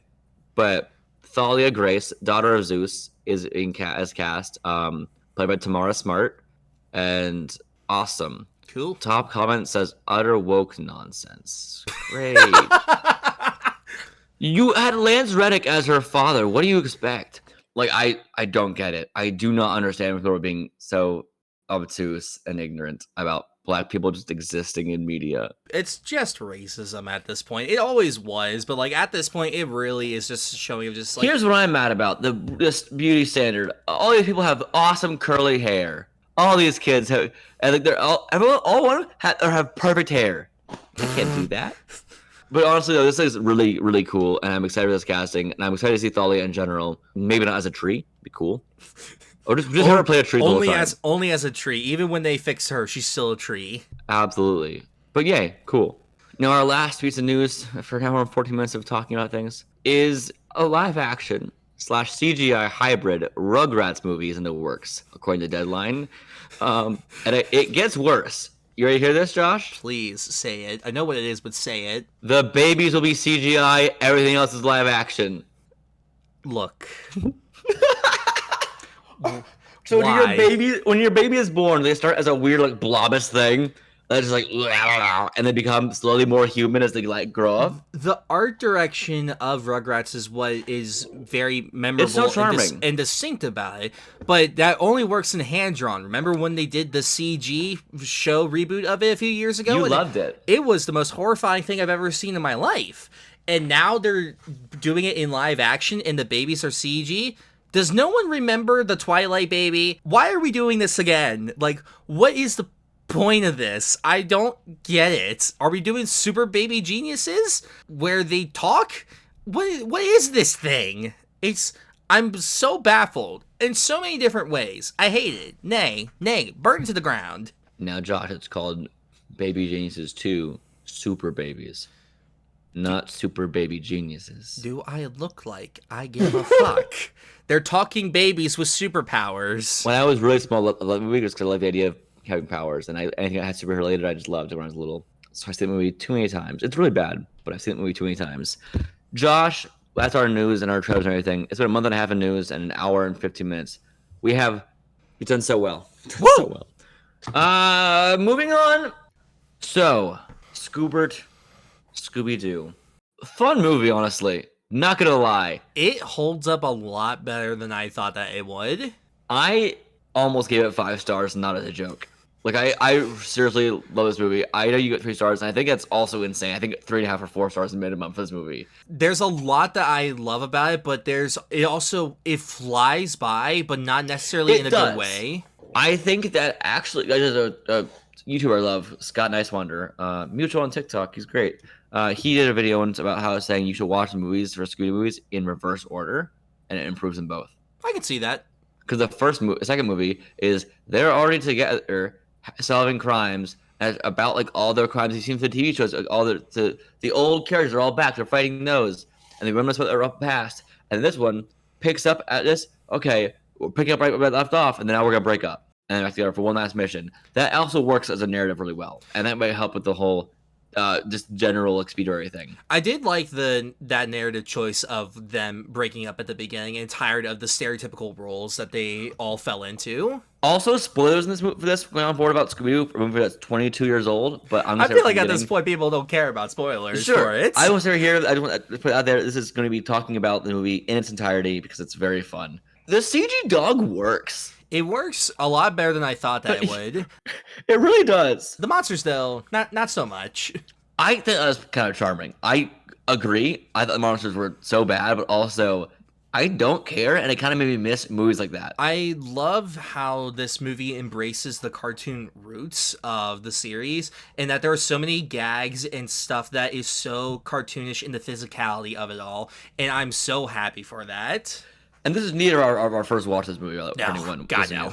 Multiple times in the past. But we want to do it at something because it feels very spooky, very Halloween-oriented. We've done Halloween movies in the past, like from the franchise Halloween. We've done Kills and the 28 and the Ends one. We did not do the 22 one, but it's fine. It's fine. This one is a movie I really... Also, casting, great. Perfect. Costume design, phenomenal. Yep. Every outfit for Shaggy, like, that's a stoner outfit. Yep. I love it.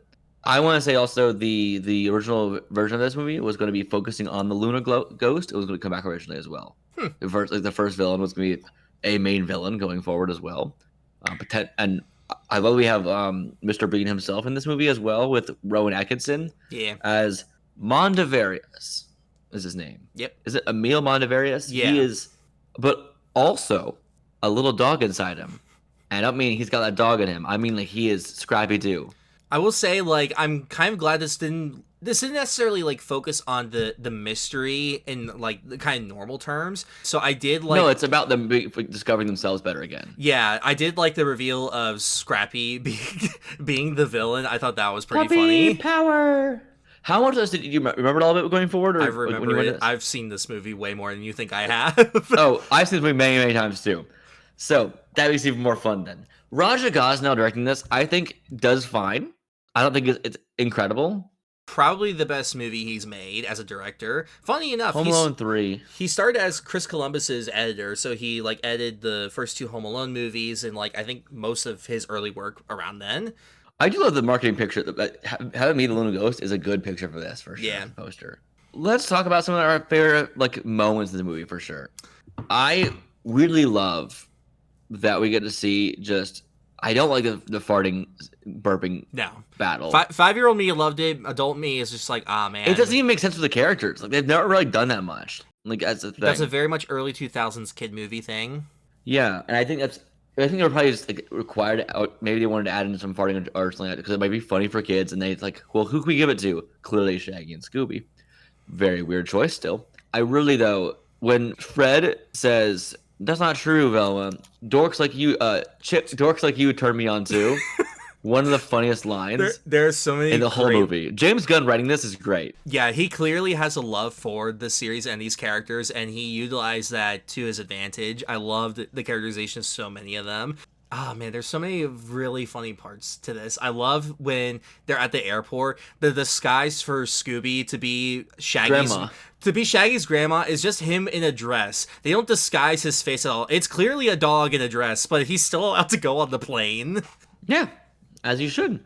I also looked at there are other dogs in general in this universe as well that are just normal dogs. I love no one questions how Scooby can talk. It's just a common thing that everyone understands. It's funny to me. I love it. I got a call from Mr. Doo. Melvin Doo? No, it says Scooby-Doo. And then, we need you, Scooby-Doo. You sure you don't need Melvin Doo? As the last, is the I best love that. part That of was great. Oh, when I watched it made Nicole laugh so hard at the last joke, and she really wanted Melvin Doo at the very end to see him again, make sure he's safe. She didn't want to see him safe. Also, there's actual murder in this. Yeah. Like, the souls that get absorbed are lost. Mm-hmm. Some of them. Messed up. I love the part when Daphne goes to that one guy's house that's doing like the ritualistic blessings. The voodoo guy. Yeah, and how he's just like, do not go up to that spooky castle. And she's like, ha, that means you want me to go up there. And he's just like, did you not hear me? Do not go up there. No, none of that. It's very bad. And she's just like, well, you're doing that to do this, to do that, to do this. And she leaves and he's just like, what the hell? What? And his visible confusion was great.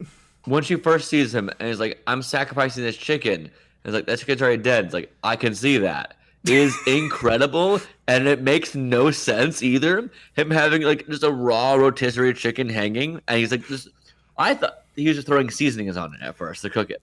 I'm like, that's funnier. I love the brainwashing, not the brainwashing video, but the video to like teach the monsters that are in the human bodies how to act normal as like teenagers was hilarious. That was so funny. Now, when you have kids eventually, will you show them this movie and be like, that's how he talked? Oh, of course, 1000%. Yo, yo, you. But I love Velma. Yo, yo, yo is my favorite line in the whole movie. What up, dog? And dog. Dog.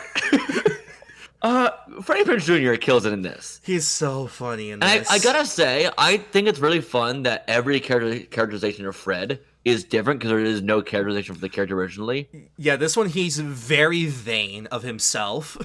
It's just Frank Welker originally just doing whatever he wants, like just having the same like stock lines in the original show, and then most of the time he spent was doing Scooby, and this is like, well, what the fuck do we give Fred then? I know, himbo idiot. It's great.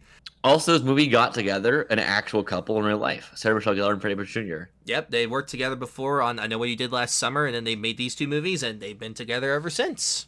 I also think it's funny to me how Linda Cardellini looks so different as Velma than she does normally. Yep. And the hair and the glasses really do just make her look like a different person. Matthew Lillard going from Scream to this is my favorite like career move I've ever seen anyone do in my life. He is so perfect as Shaggy. He really is. I fully get why they kept him like as Shaggy in all the animated stuff going forward, because he is so good in the role. Yeah. And one thing I think is fascinating is this movie comes to the precedent of this Mystery Incorporated has existed and has had fame for quite some time. Mm-hmm. And we see the next one. They've been doing it since they were teenagers. So this has been a long time. And we should maybe do a second one too at some point. Yeah. But they have been at this for so long, and they know all your quirks from inside and out and everything. It's great. But they still are idiots working together. It's great. And that's my favorite part. They have not improved as a team since the beginning. Even like at the end when they're just like, all right, we're finally on the same page. We know what we're going to do. They still find ways to fuck up, and it's great. I also think it's very funny to me how I get emotional about a CG dog just talking to a man with a little goatee. Like, seeing Matthew Lillard say, who's your best buddy in the whole world? Me? Is the sweetest thing. Mm-hmm. Raggy? Like, the back and forth of who loves you most. Aw, it's actually sweet. Okay, we're getting off this thing in 5 seconds. 5, just like completely stabbed by... Also, how did they not get discovered? Look at that point. They were talking the whole time. It's Shaggy just talking about everything. Again, Scooby was able to disguise himself as a grandma just by wearing a dress and a hat on a plane, and no one knew it was a dog. So I think that it's just safe to say people are all idiots in this world. Here's the thing in this movie that I want to talk about is that this is not actually a happy ending. The Coast Guard are monsters. Literal demon monsters. Yeah. There are people who have already left this island to go through their lives to help still rule the world as monsters. Never addressed. No. How many teenagers were killed and replaced? God, it's I don't know. I just keep thinking back to the very beginning of the movie, and it hasn't left my head of when they stop the Luna Ghost at the beginning, and then like they capture him, and then immediately the mystery van comes crashing through the wall, and Pamela Anderson walks out of the car, and then followed by a swarm of fans. I'm just like, were they all waiting? Like, did they know this was happening? And at first I was just like, why is Pamela Anderson here? And then it's just like, she says something about like how this is great for anyone that wants a high quality action figure. I'm like, oh, this is just to save her factory of her action figures. It was very fun. I like the movie. There's so many great small moments in this movie that make you really tie together overall really well. But what was your least favorite part of the movie as a whole? There's some additions that I'm just like, this wasn't really necessary. Like the Shaggy and Scooby like breaking up because Shaggy likes a girl. Like, I didn't care for that. And then the guy that Velma's into that has no character is very unnecessary. To be fair, them breaking up is like one moment before he falls in a hole for Shaggy and Scooby, and it's also just literally just she's a monster. No, she's not. Clearly, that's all it is. So I don't think it was a full breakup. I remember it was just like a disagreement for a second, and then Raggy, and then Scooby was definitely just feeling like he's a dog. His emotions are always the same. Like, it's like four things. So if it disappointment will last until it's fixed again immediately later. So the second they talked again, it was fixed immediately. Yeah. So I would say that one I would count out as saying they never broke up. He just fell down a hole. It was just a forced conflict. I'm just like, did we like really need this? Like, could we not have had him just like understand better? And also, like, I love the haunted house ride sequence when I was a kid, but watching it back, I'm just like, this is dumb. Like, this is a ride. Like, you're not gonna die. You could just hop off of things. Yes, I agree with that, but it also does play into the cartoon logic of it for me. Yeah. A little bit. And they're tied up with styrofoam sausage links. Yeah, and like those arms that like, you know, keep biting at them. Just like, again, I don't think they're gonna kill you, but I love the line of Scooby, you know, trying to eat it, and he's just like, it's plastic, and Shaggy goes, what do you care? You drink out of a toilet. And Scooby responds with, so do you. That was the jokes in this work really well. It is far better written than you remember. It is like there are some genuinely hilarious moments. I love the flashback to Scrappy, Fred saying after Scrappy pees on Daphne, he's just like, what have I told you about peeing on Daphne? I'm just like, this was not a first time occurrence? How many times has this happened before? Scrappy loves golden showers, confirmed. But I just love they abandoned him on the side of the road with like his little like tiny dog suitcase. That was hilarious. I have more questions. From that on, Scrappy's life was, I'm finding a spooky island, commandeering the theme park, finding out demons exist, creating a demon army, and becoming a god.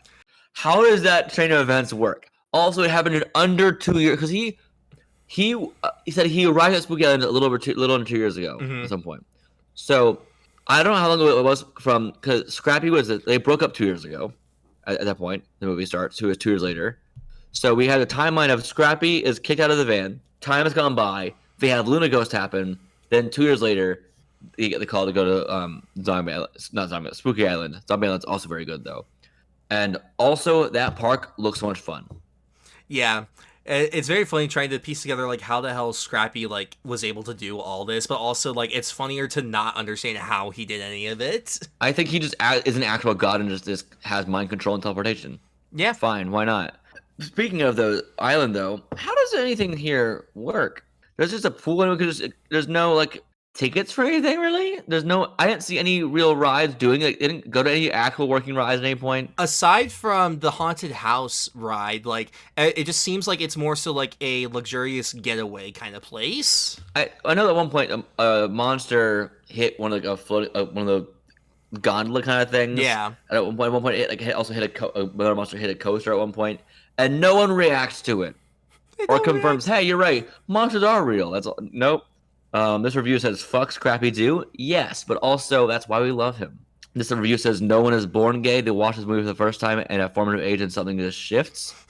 You know, I can't comment myself, but that's probably the case for some people. Because everyone in this is objectively hot. Yeah. I also love the line of Mary Jane. That's like my favorite name is a great line. I wonder how much James Gunn had to change. There's a lot of jokes that like go under the radar that are aimed more at adults in this. Well, I know he wanted Velma to be gay. He couldn't do it. Yeah, which is why the forced dude. I'm just like, this isn't necessary. We don't need this. Everyone knows that she's not into this. Well, the second one's even funnier with that. Yeah, it's a lot funnier with that. I did love Daphne's recharacterization in this of her like not wanting to be the damsel in distress anymore and like really agree. Making her more what's the word I'm looking for? Have more agency? Yes, thank you. Like, have more agency, but without losing, like, her personality. I really enjoyed that. I really liked that. This is one of the few Scooby-Doo films to reveal the real names of being Scoobert and Norval for Scooby and Shaggy also. Because they are. Like, they're rarely ever in stuff, though. So we have some trivia time. Hey, you're stealing segments from other podcasts. Trivia is a part of everything. Yeah, but trivia time is specific to the Weekly Planet. Fine. Scooby has things you need to know. Here we go. There you go. Daphne, when Daphne attempts to recruit Shaggy and Scooby to inspect the castle with her, Shaggy objects. He says, like Scoob and me don't do castles because castles have paintings with eyes that watch you instead of armors that you think is a statue and there's a guy following you around. And describes the very first episode of What a Night for a Night Squinter does paying has moved around, and then hey, I think it's a pretty fun one. Raja Gosnell wanted a real life couple to play Daphne and Fred. His first choice was Sarah Michelle Gellar and Freddie Prinze Jr. Prinze Jr. didn't originally want to do the movie because he felt it wouldn't live up to the Scooby cartoons, but Gellar talked him into it. Nice. Which is, I'm glad it happened. Though James Gunn hasn't entirely disowned the film, he has expressed regret in making Scrappy the main villain of the film after receiving some backlash from the character's fans. Which is funny because I've heard the exact opposite from people that love the show. Like, they're so happy they made Scrappy the villain because they hate Scrappy. We have a cameo from Sugar Ray in the pool party scene. I did not know that. Yeah, isn't that a bizarre choice? I love how early 2000s this movie is, like from the music choices to the hairstyles. It is incredible. I wish that more movies did this now. Like I'm going to quote Harry Styles here. This movie really feels like a movie, you know? I thought about that while watching this movie. Like I miss movies that are okay to have some bad CGI purpose, like and just let the movie have fun with things, or let things be cartoonish or silly or garish or fun. Like some early 2000s movies, whether you better or worse, like those like 2 to 4 star movies that are just like a blast, or 2 stars, 3.5 stars, like a Kangaroo Jack, not a great time, but like a fun time. Do you know what I mean? Yeah. Or watching Garfield: A Tale of Two Kitties, what a time! Like, give me that vibe again sometimes. I also love the production design in this. Like, they did a really good job with this. I always felt like the masks the villains wore, the weird red masks, they gave me a weird edible vibe though. Like because they look like the sausages do in the movie. Yeah. The same kind of texture and stuff. I'm like, can we eat those? Because if they could, Shaggy would. Yeah. I think it's really impressive to me that Matthew Lillard's performance as acting alongside a fake Scooby-Doo the entire time and convincingly having emotions with it the entire time. He genuinely does a really good job, especially like in this time when acting against a CG nothingness was not super common yet. Like, he does a fantastic job. Do you see the hints early on of like Monteverius like scratching his own head with his arm and stuff, looking like a dog? Mm-hmm. There are numerous hints in the movie about him being a little off or dog-like, which I think is very fun. They also pull a wonderful Mad Eye Moody, have a man, trapped in a little area, very fun, just dug in the ground. Also, doesn't come out like until the very end, and things very funny. And it's like, was it really that trapped? Like it seemed like it was pretty easy to open. Yeah, good times for all. I think the dance party at the end was fun, and that Velma knows Fred's fucking up, but starts joining in the dance was amazing. That was so funny. She points and then starts. Ride or die, man. Like that was great. Oh god, it's so funny. I have like, very few problems with this movie as a whole. What would get you to raise the rating of this movie for you? I mean, I think that if there was a little bit more to it, and like, I guess more exploring of the mystery of like what exactly is happening, like with the monsters and stuff, because it's kind of glossed over. It's not really explained that well, and I think that if we had more of that, I think it could have been better. And I think taking out like the useless like guy that Velma liked and building more of the relationship dynamics back up again, I think could have been a lot better. I think the original show is like 10-20 minutes long episodes, so we didn't have it definitely is more than that for sure. But I really appreciate that like we still got as much characters as we did in this movie for every person. Yeah. Minus some for Fred. I love useless himbo Fred in this, and then I love trap fetish Fred in Mystery Incorporated. It's weird though, right? It's really funny though. I love traps and Daphne. It's so funny. If you haven't seen Scooby-Doo Mystery Incorporated, it's fantastic. What does Fred bring to the table here? Actually, he's the looker. As Shaggy puts it, he's the big banana. I forgot about that. The banana split. Also, his like banana split metaphor is what got them to all quit. Yeah, they were just like, I can't do this anymore, man. Mel was like, "You don't put in perspective for me. I quit." So, well, I was gonna quit, and so, well, I quit too. And then I love the line of, "No, I love Fred. I love Fred's quitting. He's just like, wait a minute. What if I quit?" And he's just like, You know what? I do. He just wanted to go along with everyone else. He is not thinking. There's not a light on in the head. Nothing there.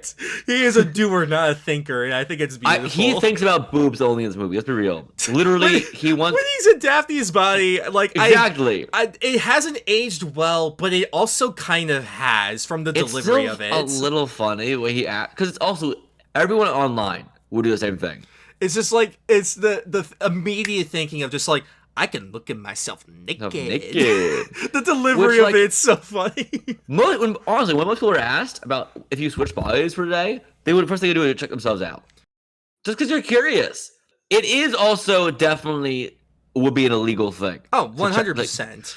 But going off of that, I do kind of wish we had a little bit more of that, of them playing each other. Hold on. No, I'm saying I wish we had more time of them playing each other, because I loved when Fred was playing Daphne. I loved when Velma was playing Shaggy. Like, I wish we had more of that rather than just the one small scene of it. I like that the Damon Rightus thing, like, they actually gave a way out for it too. And I didn't have a question. Like, that makes sense. I'm going to keep... As long as it's in the area, it's going to fix things for us. Like, that's part of this purpose. Mm-hmm. That made sense. They have things that don't need a lot of lines, but also feel natural for the world they've already made. Yeah. And I appreciate that. That's actually a testament to good writing that not everyone can, like, pull that off as well. It is also funny, though, that, like, they're not super freaked out that, like, real monsters actually exist. Because at this point, everything has just been people in costumes or special effects.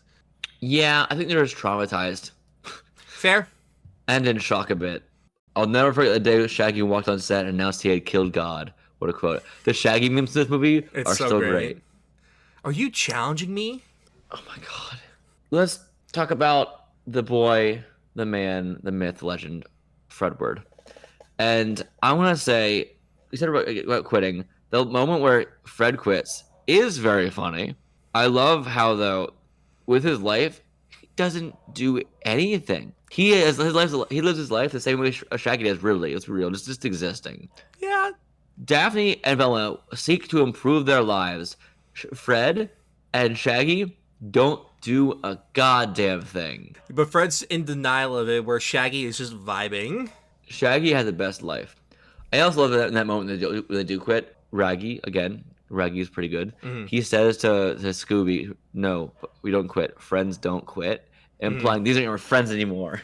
These are all bitches. Yeah, I do love their friendship in this. It is probably the best thing of it. It's so good. I don't understand how you nail it that well. And it has not been replicated since. In the other live action movies with Stephen Amell's brother, his cousin. Why are you bringing up the Cartoon Network movies? Because they're not great. And that's the point. This isn't like an easy thing to do, is my point. Like, you can't just... Scooby-Doo live action is not like a... easy, just adapt it, no problem. It actually takes a lot of effort to get it right. Yeah. And I think the Robbie Amell movies, though, I don't know the rest of the cast. Haley Kiyoko in it. I don't know the rest of them. But they're not god-awful. They're just like, man, like, there's nothing to it. There's no sauce. And, like, that's the problem. This isn't, like, Scooby-Doo for adults, but it's Scooby-Doo at its core. Yeah. And that's impressive. Mm-hmm. Means that James can actually, watch the cartoons and have fun with it. I wonder how much he had on while writing it, too. Probably a lot. Oh, yeah. And I feel like there's a lot of just deep references in general for small moments and just the way they interact, the way they talk. And I want to know, the person who made this stuff, who made the costume design for this, I want to give them a hug and a high five. Because, like, they it basically had to be a personal stylist for someone's fictional brand so perfectly. Mm-hmm. Like, Daphne, her bag matching her specific outfit that day was amazing. Yeah. Her constant go-go boots, so fun. Velma's variety of burnt orange is always great. And then, like, Shaggy, giving him, like, the fur, like the fur-trimmed brown jacket feels like just right. Yeah. It's like he would never wear, like, any cartoons, but it feels right. Mm-hmm. And, like, next up movie, we get his tuxedo, the brown and green, and it works still great.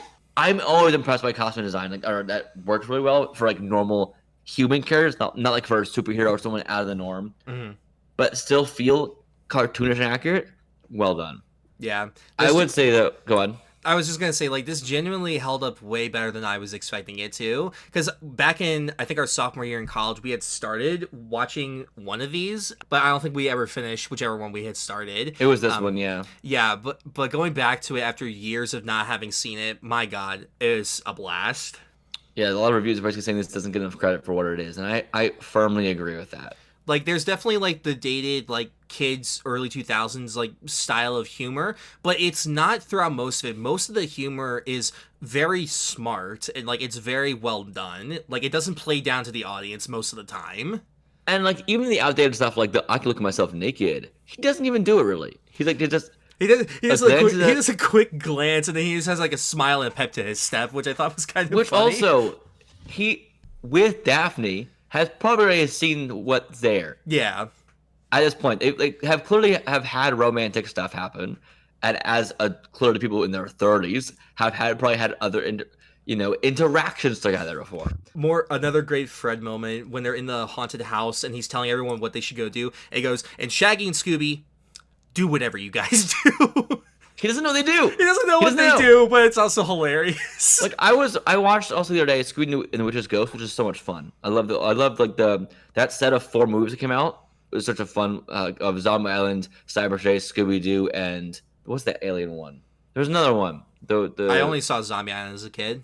Well, those 4 it was the first series of things can be real. That was the idea of that group. And they also have an order to them, a canon series. And I really, really loved Witch's Ghost. Like Shaggy and Scooby were scared, but they'll do things for their friends, and they will actually like get confident and strong and brave when they realize that they are a team.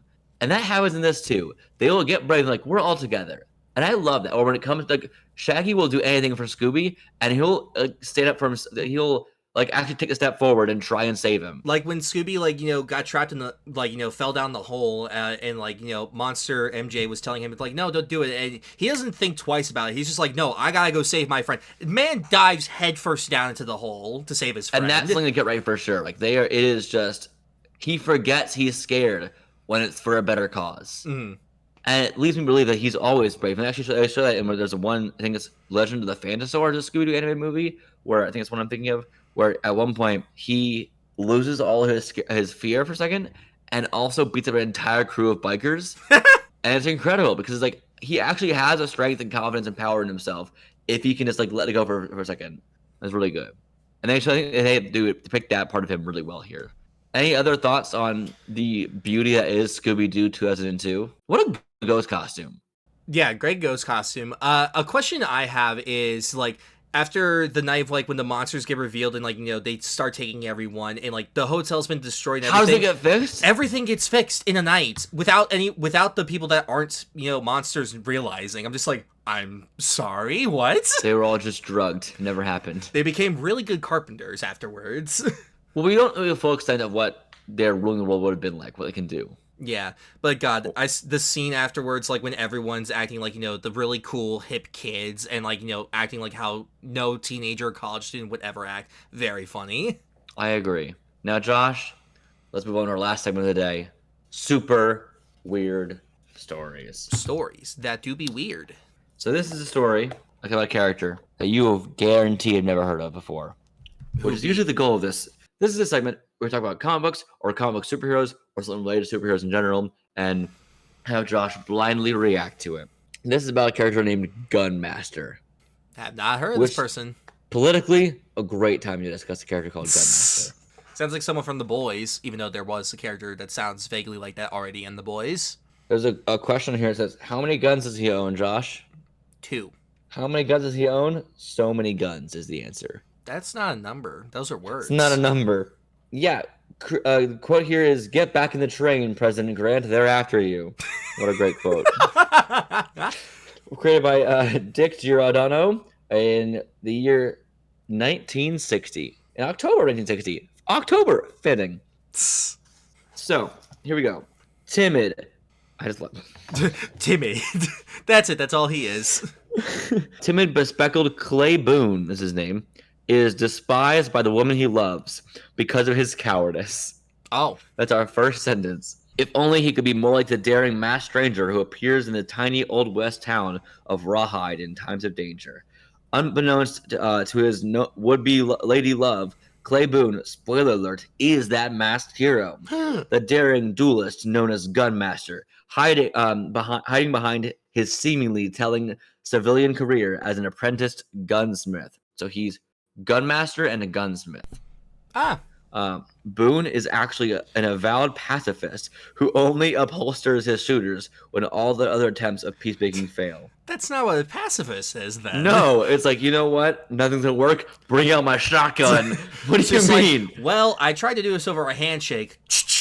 Yeah, what do you mean? All attempts fail? Hand to hand would be better. Shy on superpowers, Gunmaster gets by with an increasingly inventive arsenal of guns and gun-like gimmicks. All of his own creation. I have a boot gun. Guns? I have a bat gun. When a gun that shoots gas bombs or flares fails to solve the problem, Boone's unearning eye for trick shots make him an admirable enemy of evil. So he's just Deadshot. I guess so, but also he uses guns that are not even real guns, which I guess is better. Yeah. So like the water gun would be a gun. I guess that works. With the quick resolution of a shootout, solving most of his problems. Yes, shooting the gun solves the problem. Who would have thought? No small amount of the average gunmaster adventure is spent on Boone justifying his seemingly contradictory lifestyle. When his civilian identity is accused of cowardice, he thinks to himself, "She may be right. I'm too cowardly to live by the principles I think are right." But then he goes on to insist, "If I must resort to guns, as they do, then I will be master of the weapon. My enemies have guns. I have better ones. If they have skill, I will match that and be better. If I must fight, then I will win." If you have bigger guns, that might help. Gunmaster is torturous. Only if I got a position is a little harder to buy when Boone decides to take his gun shop on the road, seemingly seeking out trouble across the still Wild West. Along the way, he picks up a kid's sidekick named Bullet, the gun boy. Bullet, the gun boy. Yes, because this is someone that should have a kid's sidekick. Who, in his civilian guise of Bob Tullub, which says read it backwards for a mediocre surprise. Bob Tullub? How do you spell Tullub? Bullet.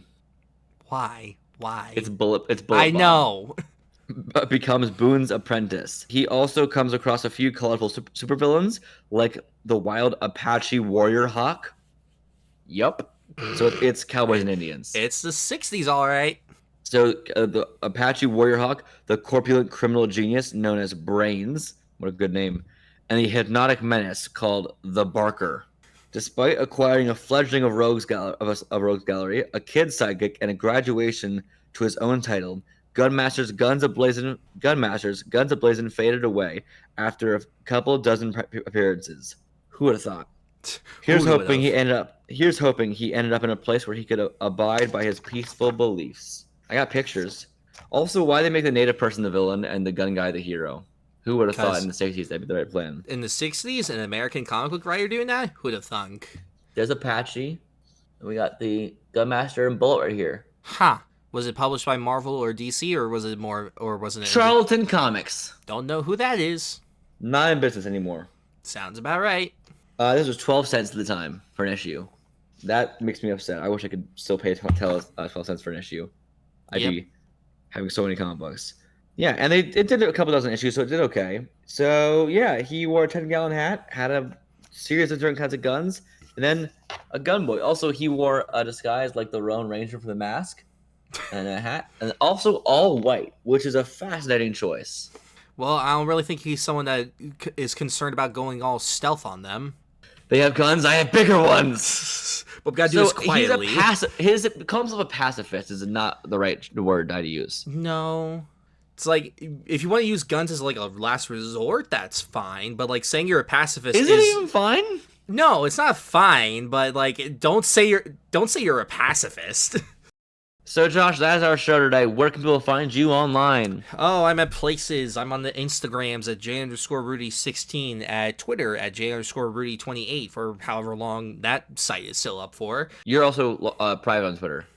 Oh, I am? Yeah. You made yourself private. Oh yeah, because of the stupid block feature. Yeah. Yeah.